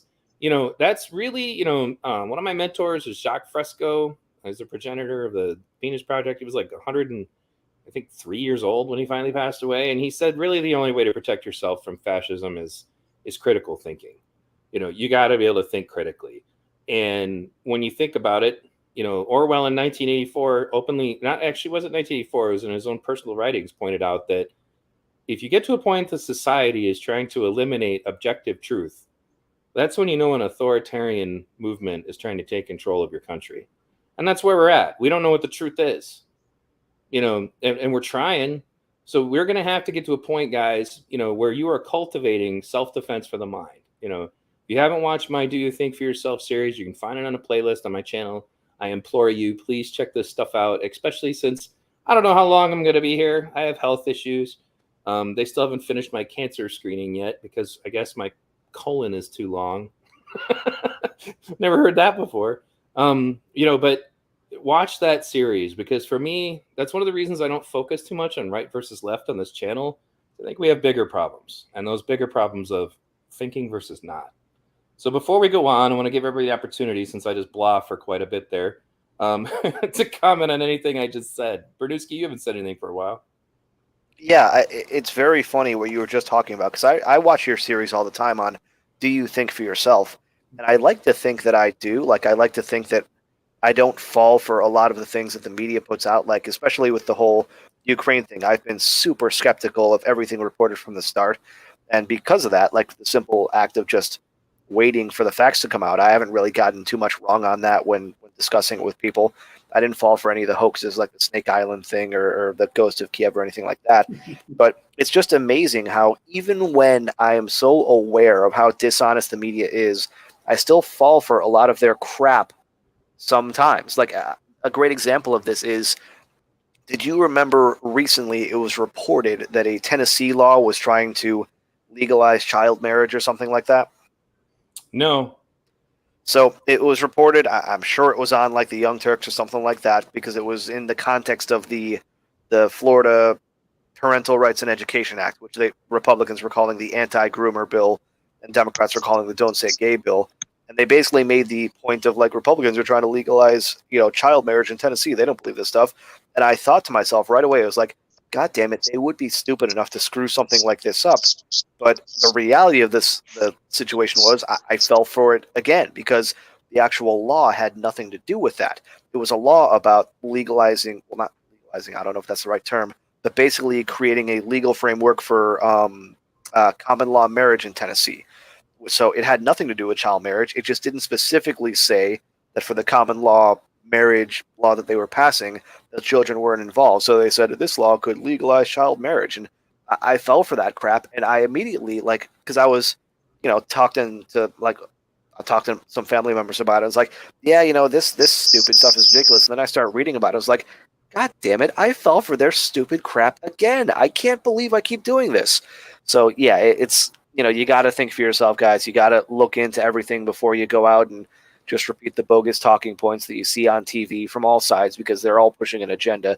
And even when you do think, like, I know these people are lying, I know they're lying to me, sometimes you can still fall prey to stuff that just either confirms your biases or makes you think, like, how could we do something this stupid or that sort of thing.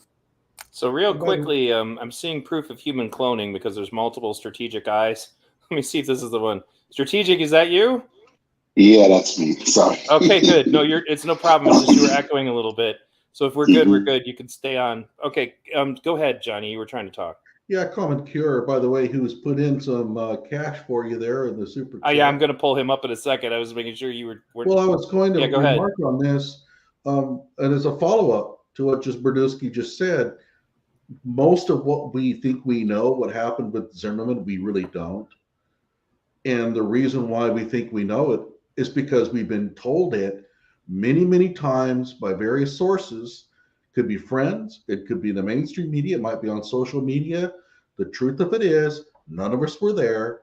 None of us know what really happened. Did Zimmerman, was he at fault? Was Trayvon Martin at fault? None of us know and will never know.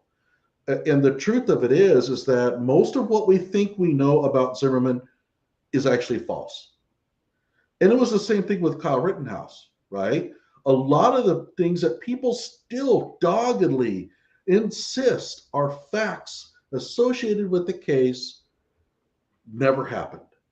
And with Zimmerman, we hear it all the time. The police told him, not to go. No, that didn't happen. The dispatcher said that he doesn't need to. Actually, her words were, we don't need you to do that when it comes to following him. The media said that the police told him not to go. Dispatchers are not necessarily police officers. You don't have to listen to a damn thing a dispatcher says. In some states, I don't know. Maybe strategic, you can follow up on that. But yeah, I only had one comment, and I do want to definitely bump this to the strategic, was just to say, well, I know one thing: he wasn't a white guy.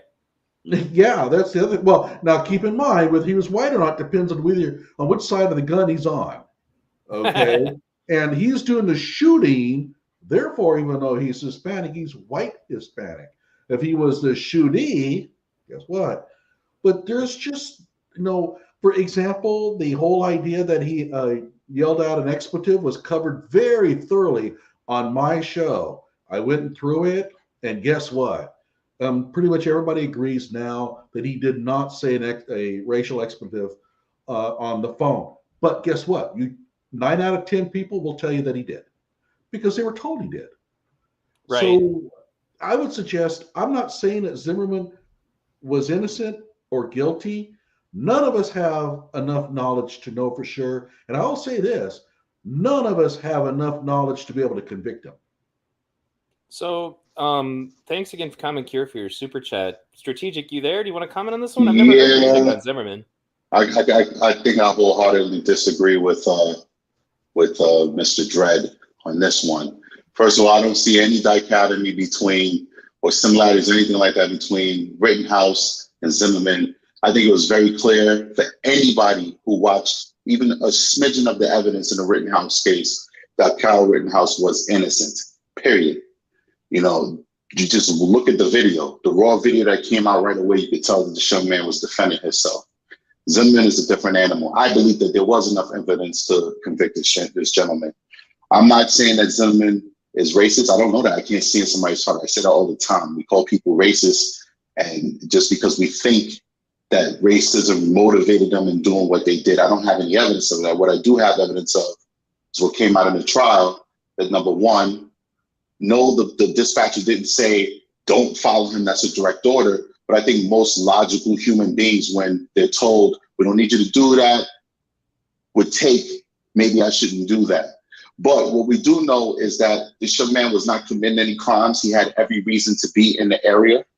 His father lived in the development. He went to the store and was returning from the store. I think Zimmerman was overzealous and stopped him for what he perceived as an untrained person, as him acting suspiciously.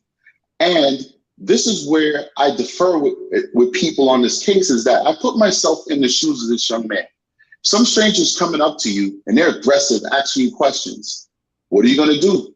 You have two options. You can cry like I did when that guy called me an N-word in my face, or you could be just as aggressive, like, get out of my way, don't talk to me, I don't need to tell you anything. I think Zimmerman tried to exert authority that he did not have on this young man. And when it turned into fisticuffs, which I do not agree with, I don't ever advocate violence, but it does happen, it is a part of the human condition. When it became a physical altercation and he started to lose, he went to a gun. And if you look at the character of Zimmerman since that's happened, you can tell that that man is a coward. Now, I'm a professional. I'm trained to look at cowards. I see cowards every day. I could smell them a mile away. Zimmerman is a bona fide coward. And when he got his butt kicked by that little boy, he decided to shoot that boy. Now, if I would have shot that kid, I'd be doing life in prison. If one of you guys had a badge and you shot that kid, you'd be doing life in prison and you'd be a racist according to the public opinion, even though you may not even be a racist. But for some strange reason, this guy got away with it. And I'm not saying it's racial. I don't know what's in his heart. I'm just telling you what they would call us. I'd be a sellout and you guys would be racist if you shot him and you had a badge. Zimmerman got away with it.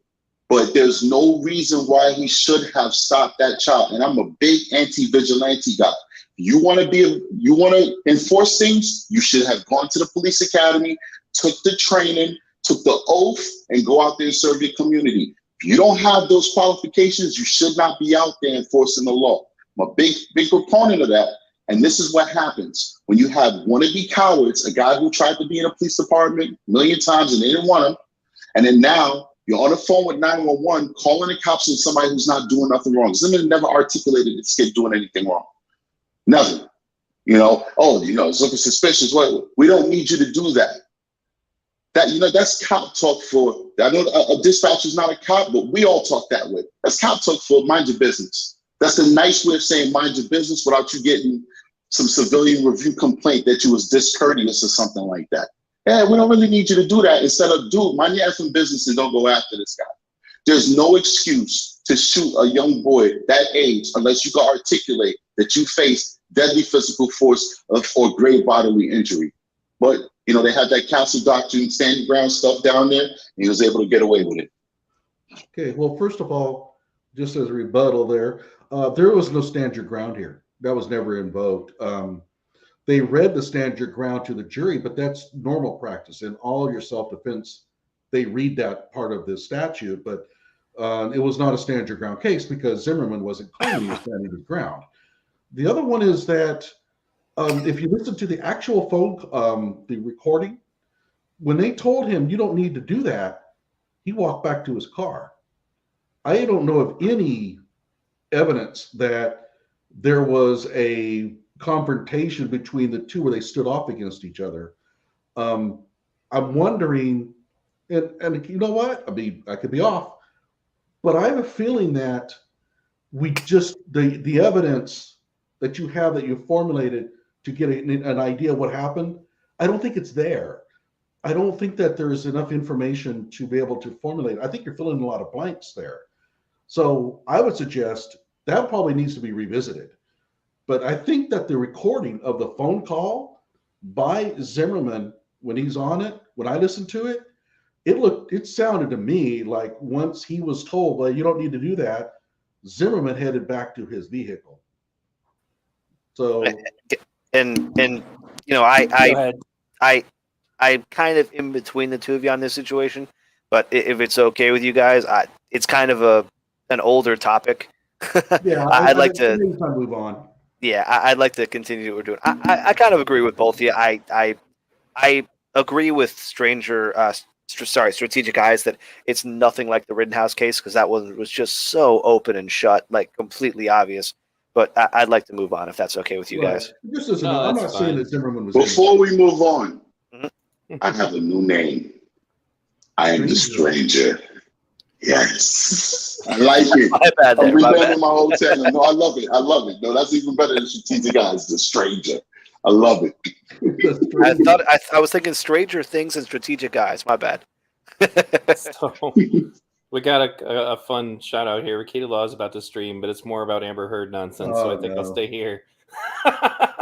If people ask me why I wasn't doing anything about the Amber Heard thing, I did finally do one video because I think Amber Heard and also Jada Pinkett Smith are both examples of what I would call the toxic feminine, which is now finally getting some attention. If there's anything positive to come out of all of that, is that people are now kind of going, wow, man, a woman can really wreck your life if they want to, huh? So if there's anything positive that'll come out of it, that will be what will come out of it. The reason I don't cover too much is it does feel a lot like an Inquirer story, but anyway, thanks for sticking around, Casual. Good Logic's been trying to get Rakita Law to bring me on for quite a while. He never gets in touch with me, so. But feel free to super chat him if you want to see me over there. But and my thoughts on the Zimmerman thing was just that I knew that he wasn't a Caucasian yet. For some reason, it gets spread around that he was. And the reason that was important is because they needed to fit the narrative. So, but going along with that, moving on, we've got another video here to watch. I haven't watched this one yet. Did anybody have anything before I start playing it? All right, let's go. Great, you're doing great. You know what? No, son. Nope, you didn't turn the wheel enough. Go back to the same spot. 10385. Go ahead, Officer Jacobs.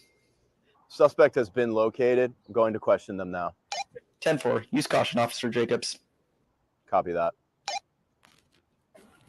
Oh, Dad, it's the police. What? Oh, it's a terrible actor. I wonder what he's doing here. I don't recognize him. What should I do? Run. I wonder if that's the new guy that just transferred. I haven't met him yet. Okay, well, should I put the window down? Can you talk to him? Cause You know what? Yeah, let the window down, but don't let him know who I am. why not?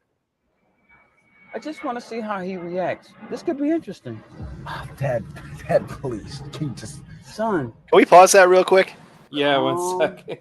Go ahead.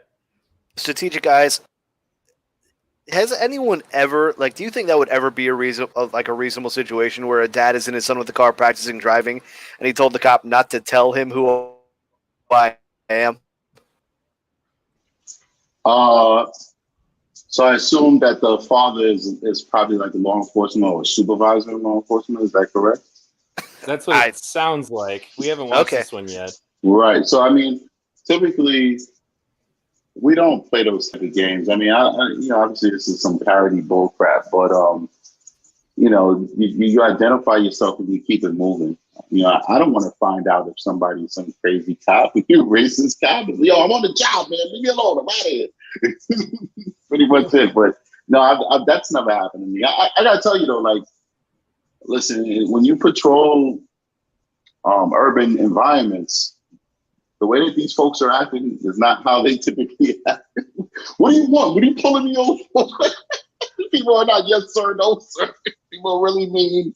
And it's very confrontational 90% of the time. People are rarely cooperative as they should be, but that's my take on it. Yeah, my take on it is that, so the story goes that the cops are just itching to shoot this kid. So the father says, "Nah, let's see what happens here." Like, wait, I thought that was dangerous. Okay, continuing. Down. Okay? Let's see what he does.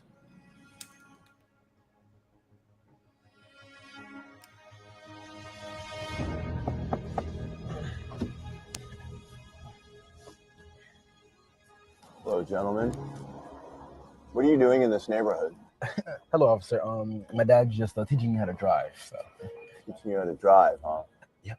We received a call from one of the neighbors reporting suspicious activity involving a white Toyota.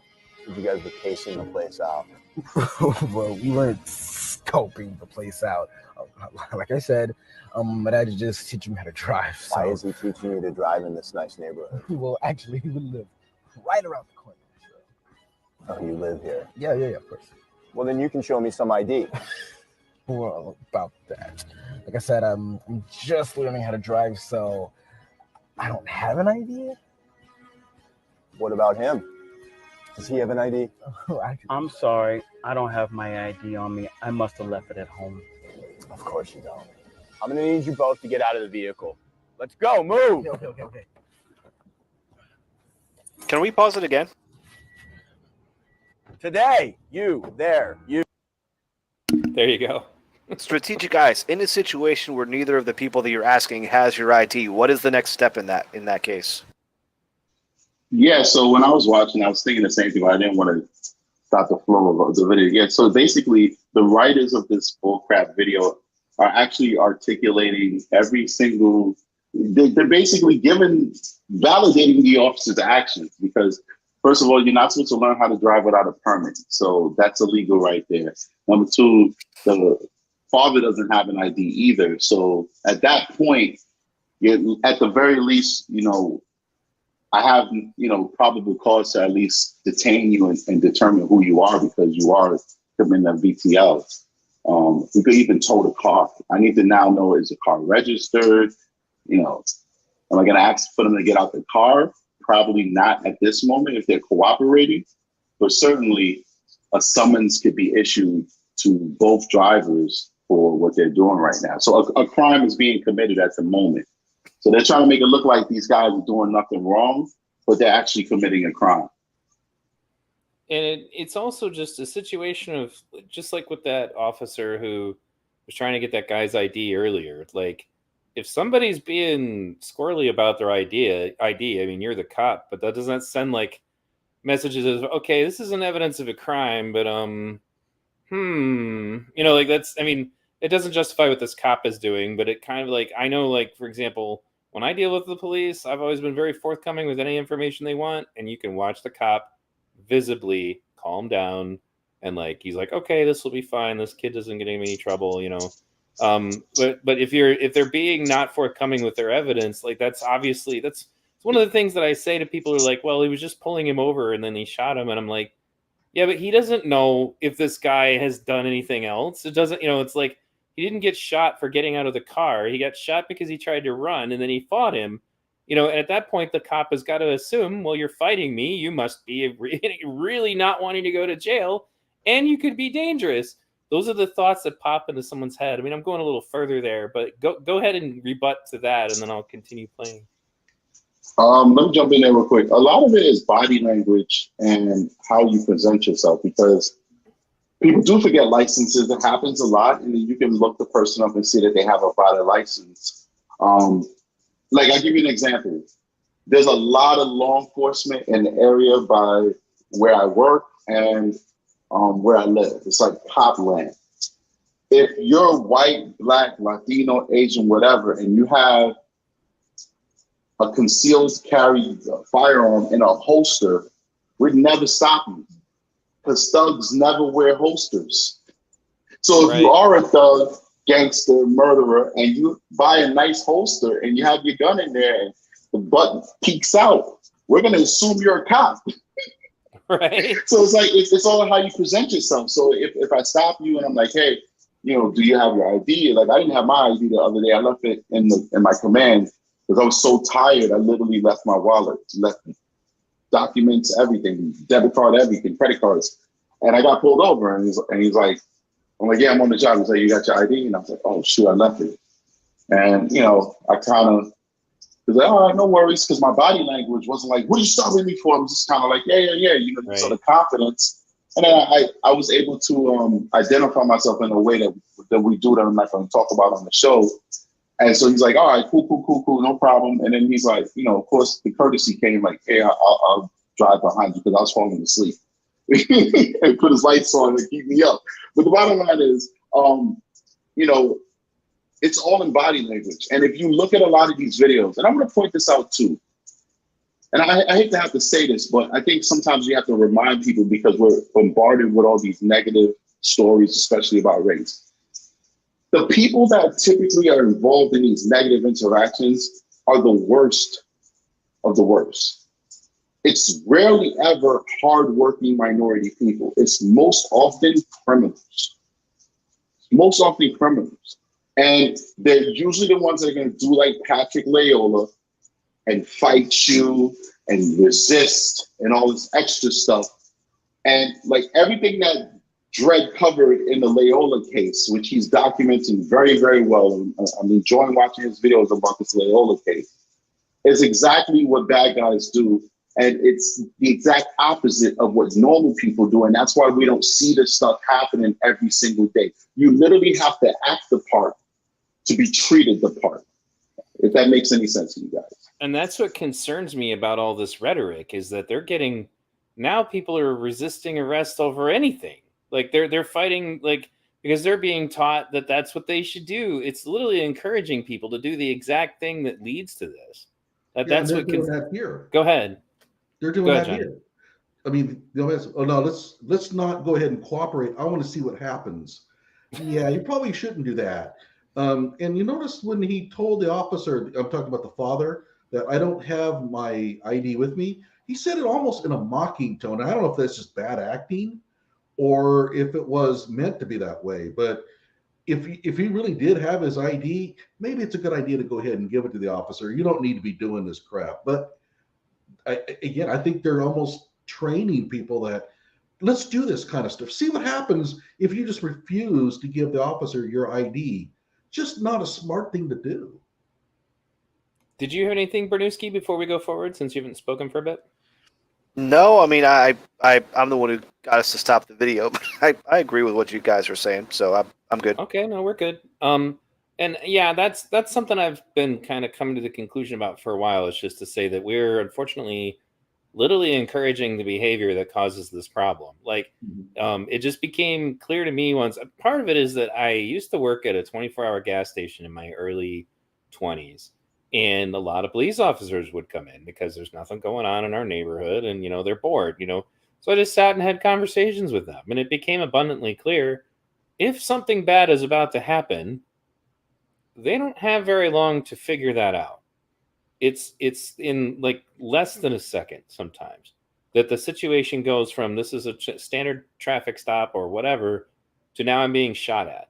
So if your reaction to the police officer is to be as belligerent as possible, you're like telegraphing to this police officer, oh, this guy is a problem, which immediately puts the police officer on the defensive, which immediately makes him more heightenedly aware that, okay, this guy's belligerent. I wonder what his problem is. And that's why whenever I go ahead, were you going to say something? I think it's worse than belligerence here. This is evasive. Oh, no, and I'm not saying it's what's going on here. I'm just speaking in general. Yeah, because it's evasive like is what the father's doing here. We're teaching kids to mouth off to every cop they see, and if we're concerned about police brutality, this is definitely not the way to go about it. In this video, it's just silly at this point. Like, I don't know, I guess the cop thinks it's funny that he's doing this or whatever. The other thing, it's a joke somebody made in the chat, like, oh, look, it's Officer Kevin again, and and then now he's been transferred. He has terrible luck. He's already being nailed by another black cop for being racist. Didn't take long at all. He got transferred for what he did to that kid earlier. Is what it looks like as a continuation. So, before I go on, strategic am I correct in the things that I just said about your disposition being a serious thing that's going to affect how a police encounter is going to go? I mean, I think it stands to reason, but I just want to make sure you're the cop. Yeah, everything you said is correct. And just for your knowledge, guys, what they're doing, the technical term for it is called an integrity check. So like, I'm going to not let them know who I am. Like, internal affairs will do stuff like that. It's called integrity check. Let's see how he acts. Let's see if he acts professional. Let's see if we drop this wallet in his vicinity. Let's see if he'll keep the money or voucher it for lost property or something, or found property. So we're doing an integrity check right now. Got it. All right. Well, let's see where this goes next. You there. I'm going to need you both to turn around. I'm placing you under arrest. Under arrest? For what? 1, you're acting very suspiciously. 2, lying to a police officer. And 3, driving without a license. Everything you just said is not true, and you know it. First, we're not acting suspiciously. I'm trying to teach my son how to drive. Second, no one lied to you. Third, the reason that my son does not have a driver's license or an ID is because I am trying to teach him how to drive. Besides, this is a private parking lot. This isn't a public road. Do not make me repeat myself. Turn around and put your hands behind your back. Hey, wait. Hold on. Just hold on.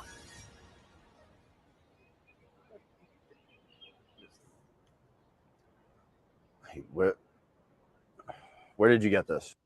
That is courtesy of the Mango Park Police Department, where I just happen to be the captain. You're the captain? Yes, I am Captain James Porter. I'm sorry. You must be the new transfer that came to our department, and we haven't had a chance to meet yet. You're my captain? Yes. Why do you keep saying that? I am your captain in the flesh. Well, why didn't you say something to me when I pulled you over? Because I told my son that it would be interesting to see what type of police officer that you were. Look, I'm really sorry, Captain Porter. I don't know what to say. That's okay. You don't have to say anything because I already know what I need to do. What does that mean? That means that as of today, you are fired. Wait, what? And I'm going to make sure that you never get a job with another police department in this county, ever. No. So, I want you to go to the station, and I will meet you there in 1 hour. Oh, this is bad. This is so bad. See, if Kevin didn't work for a right to work state, he have a union rep right now. He still have his job. Furthermore, conducting human resource stuff in front of the kid. I mean, don't know if you can do that, right? That's supposed to be confidential, isn't it? Yeah, I mean, definitely, this would not fly as a sting. But you know, we actually have. I can't speak for all departments. Like I said, in my department, we have a duty to. You have to identify yourself. You know, when you get stopped, when you have any type of police interaction, the first thing out your mouth is, "Hey, I'm on a job. I'm a police officer. This is who I work for." You can't do what this captain did. And then, yeah, you have labor rules. Like, you can't do that. You know, that's entrapment. You know, it's not professional. It'll never fly. And you can't fire somebody on the spot like that. It's crazy. It's nonsense. It's nonsense. Right. Well, in addition to the fact that, I mean, he set him up basically, like, and then now you're fired, you know. Oh, yeah. One more thing. And then the pretense of your setup is by you breaking the law. You can't even train somebody in a private parking lot to drive without them first getting a learner's permit. That's national. It's not state by state. You have to have a learner's permit before you sit behind the wheel and operate a motor vehicle. So you and then the driver, the actual adult licensed driver, who's the captain, doesn't even have their ID on them. What kind of thing is this? This is crazy. So there's a super chat question for you, Strategic. Can you detain someone without ID? Absolutely, you can detain somebody. Well, listen, this is the thing. We're talking to the whole world right now. Some states do not have a duty to have ID on them. You know, in New York State, you have to be able to be identified, especially if somebody's going to be issuing you a summons or something. But you got to understand, for you to stop the person in the first place, you have to have reasonable suspicion that they have committed or about to commit a crime. So if you have that suspicion and you've cleared those hurdles where now you can detain a person, which is like a level 3 stop, which is basically a Terry stop, then you can definitely detain them to ID them. So yeah, absolutely. But that's not national. There are some states that you do not need to have to carry identification on you. And therefore, just stopping somebody to ID them is against the rules there. I mean, that's against the rules anywhere. You can't just stop somebody to ID them. But if you can reasonably articulate that they've done something wrong, then yes, part of that investigation is IDing the person. That'd be your Terry stop, right? Yeah, that'd be a level 3 stop, a Terry stop. But you can stop somebody and you can ask them accusatory questions, which is a common law right to inquiry, which is a level 2 stop. So, you know, but you can't walk away from a Terry stop, which is a level 3 stop. You can walk away from a level 1 stop and a level 2 stop. If you run away from somebody at a level 2 stop, then it now raises to a level 3 and you can now detain the person. A lot of people don't know that. You just walk away. Just walk away. And then the police can't do anything to you. But if you run away, then yeah, it elevates it. And now we can chase after you, we can stop you and figure out why you're running away. You understand? It's complicated stuff. But the citizenry needs to be educated on how this stuff works. Nobody is educated truly on the law, or at least street law, which is what I call it, which is the most important law. Street law is a law that actually gets you in cuffs. So unfortunately, people aren't educated on that. I get almost the feeling that they really don't want kids to be educated on this stuff. Perdusky has to go. Thanks, Perdusky. All right, take care. Take care, guys. Good talking to you. Yeah, it's always a pleasure. Thanks. And I would agree with that. They don't want them to be educated on it. In fact, they want to educate them to mistrust the police as much as possible, be as belligerent to them as much as possible. You know, like, it's then people like to grandstand, basically. That's where a lot of these videos are. It's like these kids get out their cell phone and they start trying to create an incident so that they can be the next one who, you know, gets more brownie points for being harassed by a cop. I wish that wasn't the case, and it's not all of them by any stretch of the imagination, but, you know, I did a video earlier on race hoaxes and what the whole point of doing this Jussie Smollett stuff is, aside from just trying to push a narrative, it gets you a certain degree of, like, woke credit, social credit, so to speak. If you can say, yeah, I too was victimized, So one of the points that somebody brought up was like, putting your kid at risk for a test or whatever. And one of the things that bothered me, and maybe Strategic, you could comment on this, but it was like, so he does exactly the thing. Before he's identified himself as a police officer, he starts yelling at the cop, raises his voice at the cop, consistently gets louder and louder and louder with the cop, sounds more and more irate, and then reaches for his pocket. And I'm like, what the hell are you doing? Like, you're supposed to be a cop. You should know that's not a good idea. I mean, am I right to say like that's another reason there's just like there's something so unrealistic about this? Yeah, absolutely. I think that they wanted to make a point about police brutality so much that if they were to just take away the element of these folks being cops, it would actually be more realistic.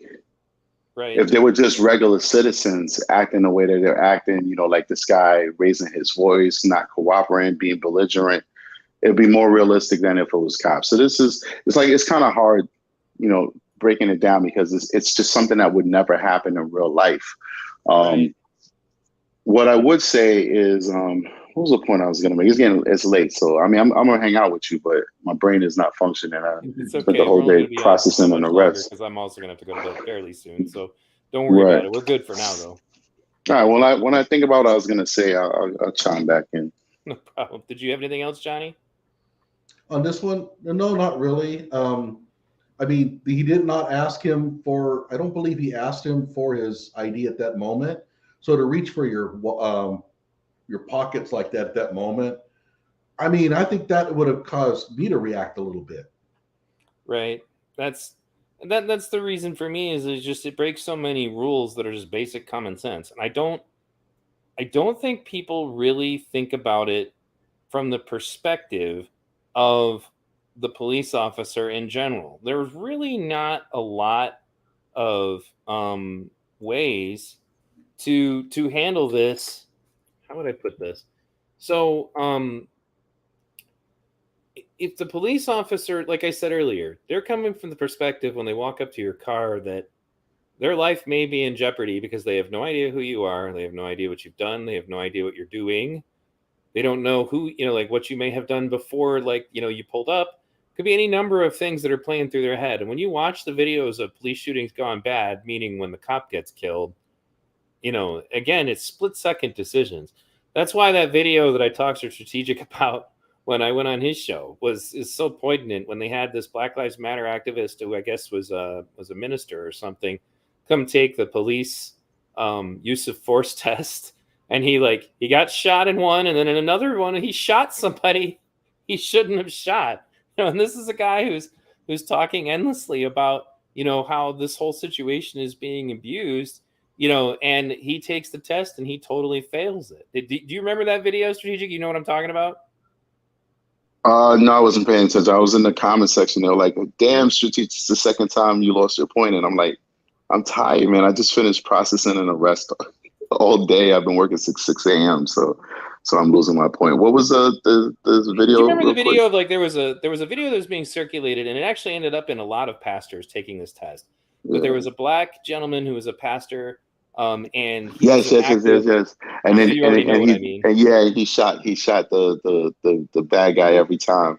Yeah, I think. And he got shot too because he hesitated on one and he got shot. And then the outcome is what we all know once you get the badge.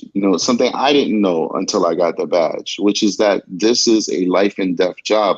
But I think what I've gotten is that people don't value police officers' lives. And I don't mean that in a negative way, if that makes any sense. Like, how could you not mean that in a negative way? They honestly believe that if you took the job, then you're willing to take the risk that the person should shoot you first. You hear that a lot in these comment sections, like, oh, well, yeah, it's a dangerous job and nobody told you to take it. So, you should be trained to be able to handle these situations as though you could ever train for the unpredictability of the humanity of people.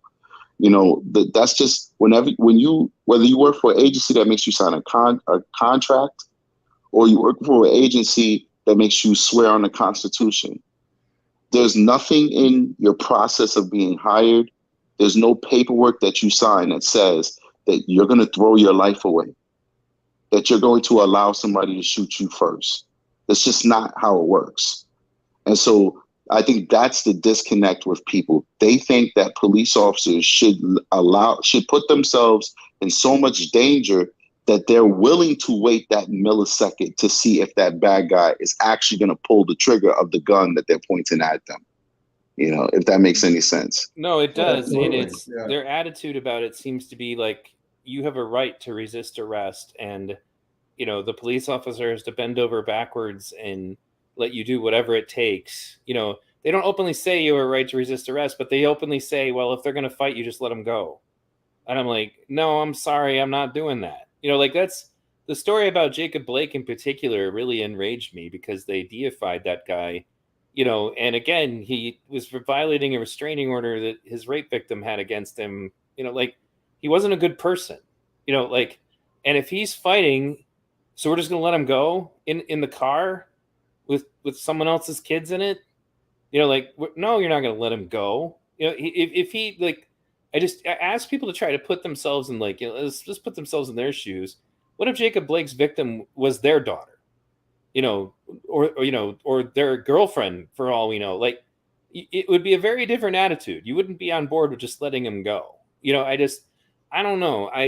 There's so many unrealistic comments that get brought up by people who clearly, first of all, have never been in a fight, who have really unrealistic ideas about what it's like to even just try to hold somebody down, and unfortunately, some of those people are police. The hand-to-hand training for police is not sufficient. I wish it was. But in addition to that, so many of these people, like I said, they've never been in a violent encounter. They've never been in a violent stop. To them, I think almost they think like, well, abolish the police means I don't get any more speeding tickets. That's the naive group that Robert talked about. I told you about my friend who used to go to these things, and I asked him what kind of people want to abolish the police. And he's like, well, two different types of people who are really naive about crime and career criminals. Those are the two groups of people, because the ones who are really naive about crime don't recognize that police are there to protect them. And the ones who are actively involved in crime are thinking about how much easier their lives are going to be if you get cops out of the way. So it's been a great stream, guys. Go ahead, Johnny. I was going to give you an opportunity to say something before we quit, for sure. You're right. Even if you think that the police have signed some sort of contract to become suicidal, I don't think that their wives and kids have signed that contract. Right. And they have a right to live a life of happiness just as much as anybody else. The other one is that police officers are not cyborgs. They fall prey to all the psychological things that everybody does, and sentimental fire, mag dumps, all these things are psychological reactions that are inherent in human beings. And you can't train these things out of people. Not to say that I'm not making a claim about whether mag dumps or whatever are proper or not, but a lot of people will say, well, if he's been trained so well, why is he doing that? Well, this is maybe the first time he's ever shot somebody. And guess what? When you do that, you don't know how you're going to react, and no training's going to make you know how you're going to react. And especially after the shooting, they say, well, why isn't he being real logical right now? Well, he just shot somebody. And you know what? Unless you've done it yourself, you don't know how you're going to react. And the cop is a human being just like the rest of us. And, they're going to have all kinds of reactions to a shooting. You cannot predict it. It's high trauma. We all react to it differently. So I want to thank both of you for coming on today. I was hoping to do what I want to do. And I think the two of you might actually be great for this. I want to do a stream at some point soon where we just sit there and watch police activity videos and then talk about them. Because something I really want to bring into consciousness, like one in particular I'd want to watch, although we can't sit there and watch the whole half hour, but that guy who passed out on a bus because he OD'd, giant black gentleman, really big black gentleman. And so they get paramedics, they give him Narcan to bring him back around, and they're desperately trying to convince him that he needs to get in the ambulance because he could still die, and they kiss this guy's butt for 30 minutes. and they keep suggesting, hey, can I search you? And they're so nice about it. And the guy will not let them search him. Eventually he pulls his pistol and he kills an innocent fireman.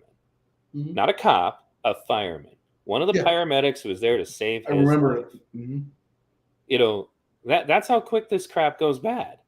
It's there's no time to react. I think that's why I remember saying this. It's like not just an effort to defund the police; it's an effort to dehumanize the police.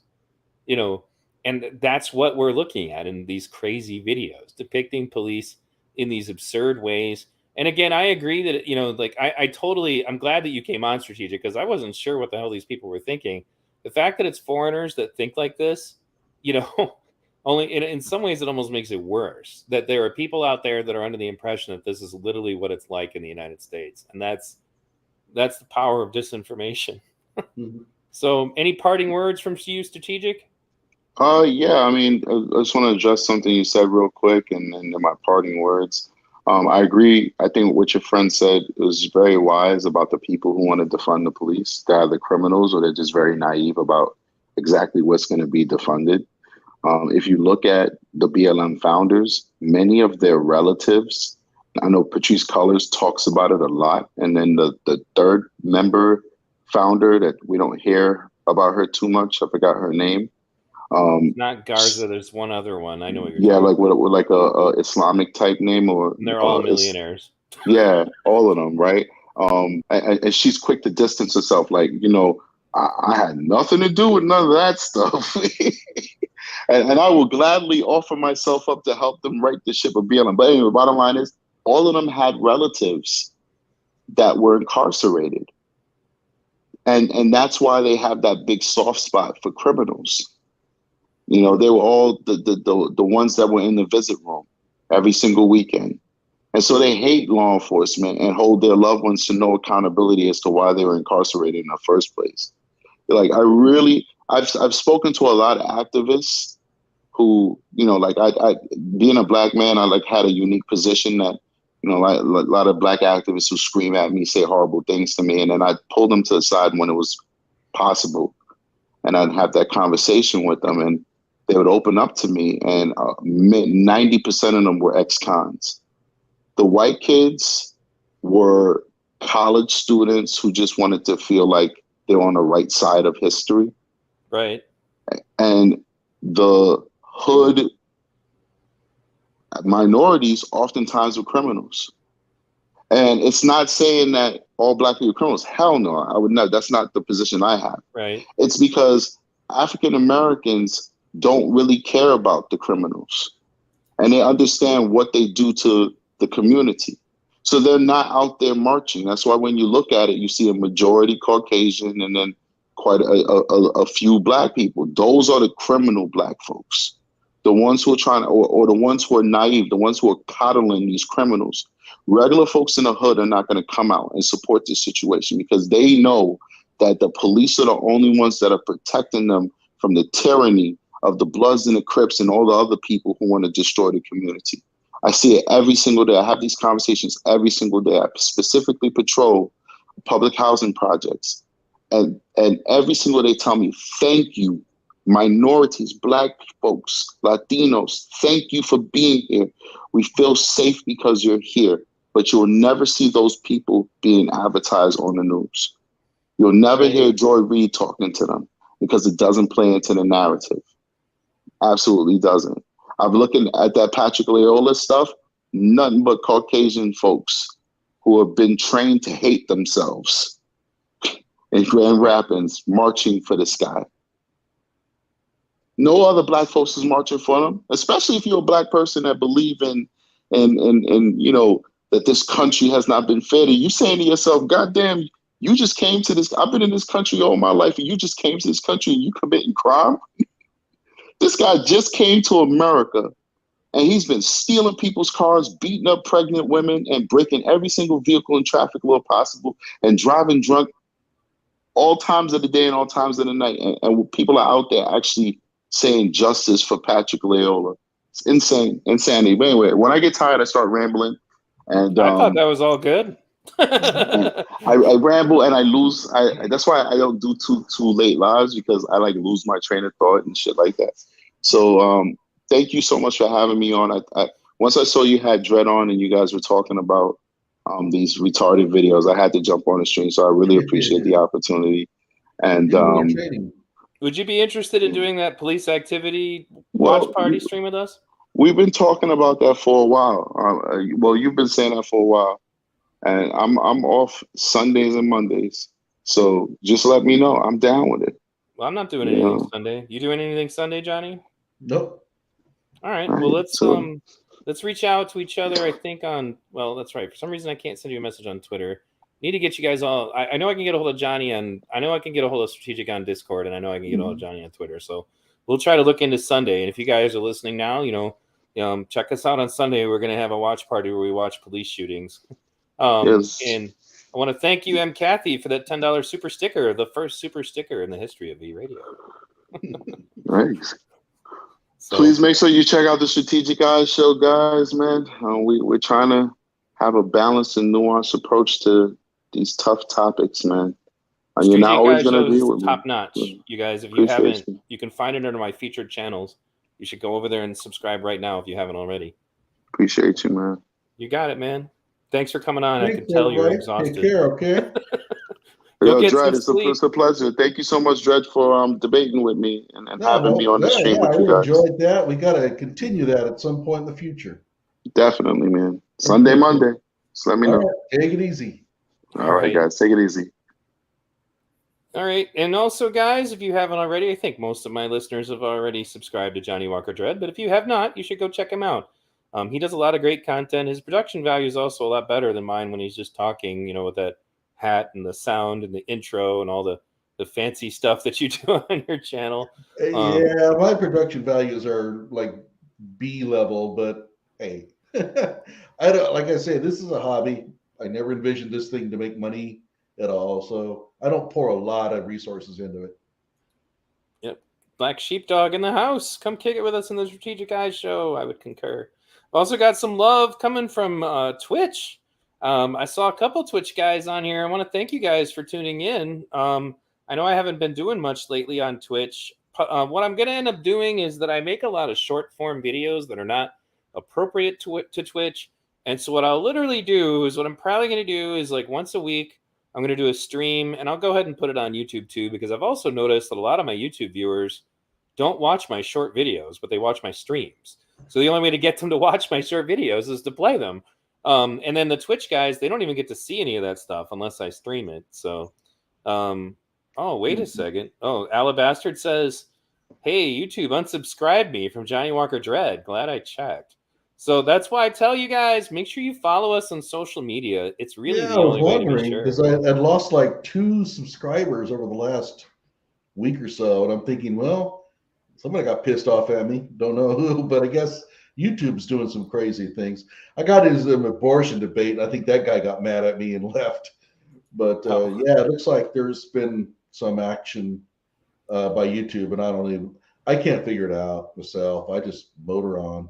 I think inevitably I'm going to have to wade into that abortion thing too, and I haven't. No, don't do it. Don't do it. Stay away from that topic. Oh.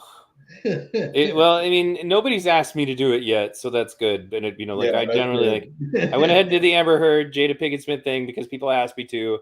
Because I like to respond, I like to interact with my audience, and I do that. I have been doing that from the beginning, and even if I ever got 100,000 subscribers, I'm still going to do it. Obviously, the more I get, the more likely it is that I'll miss things. But that's why you should go to the website that you see at the top of my graphic, v-radio.us.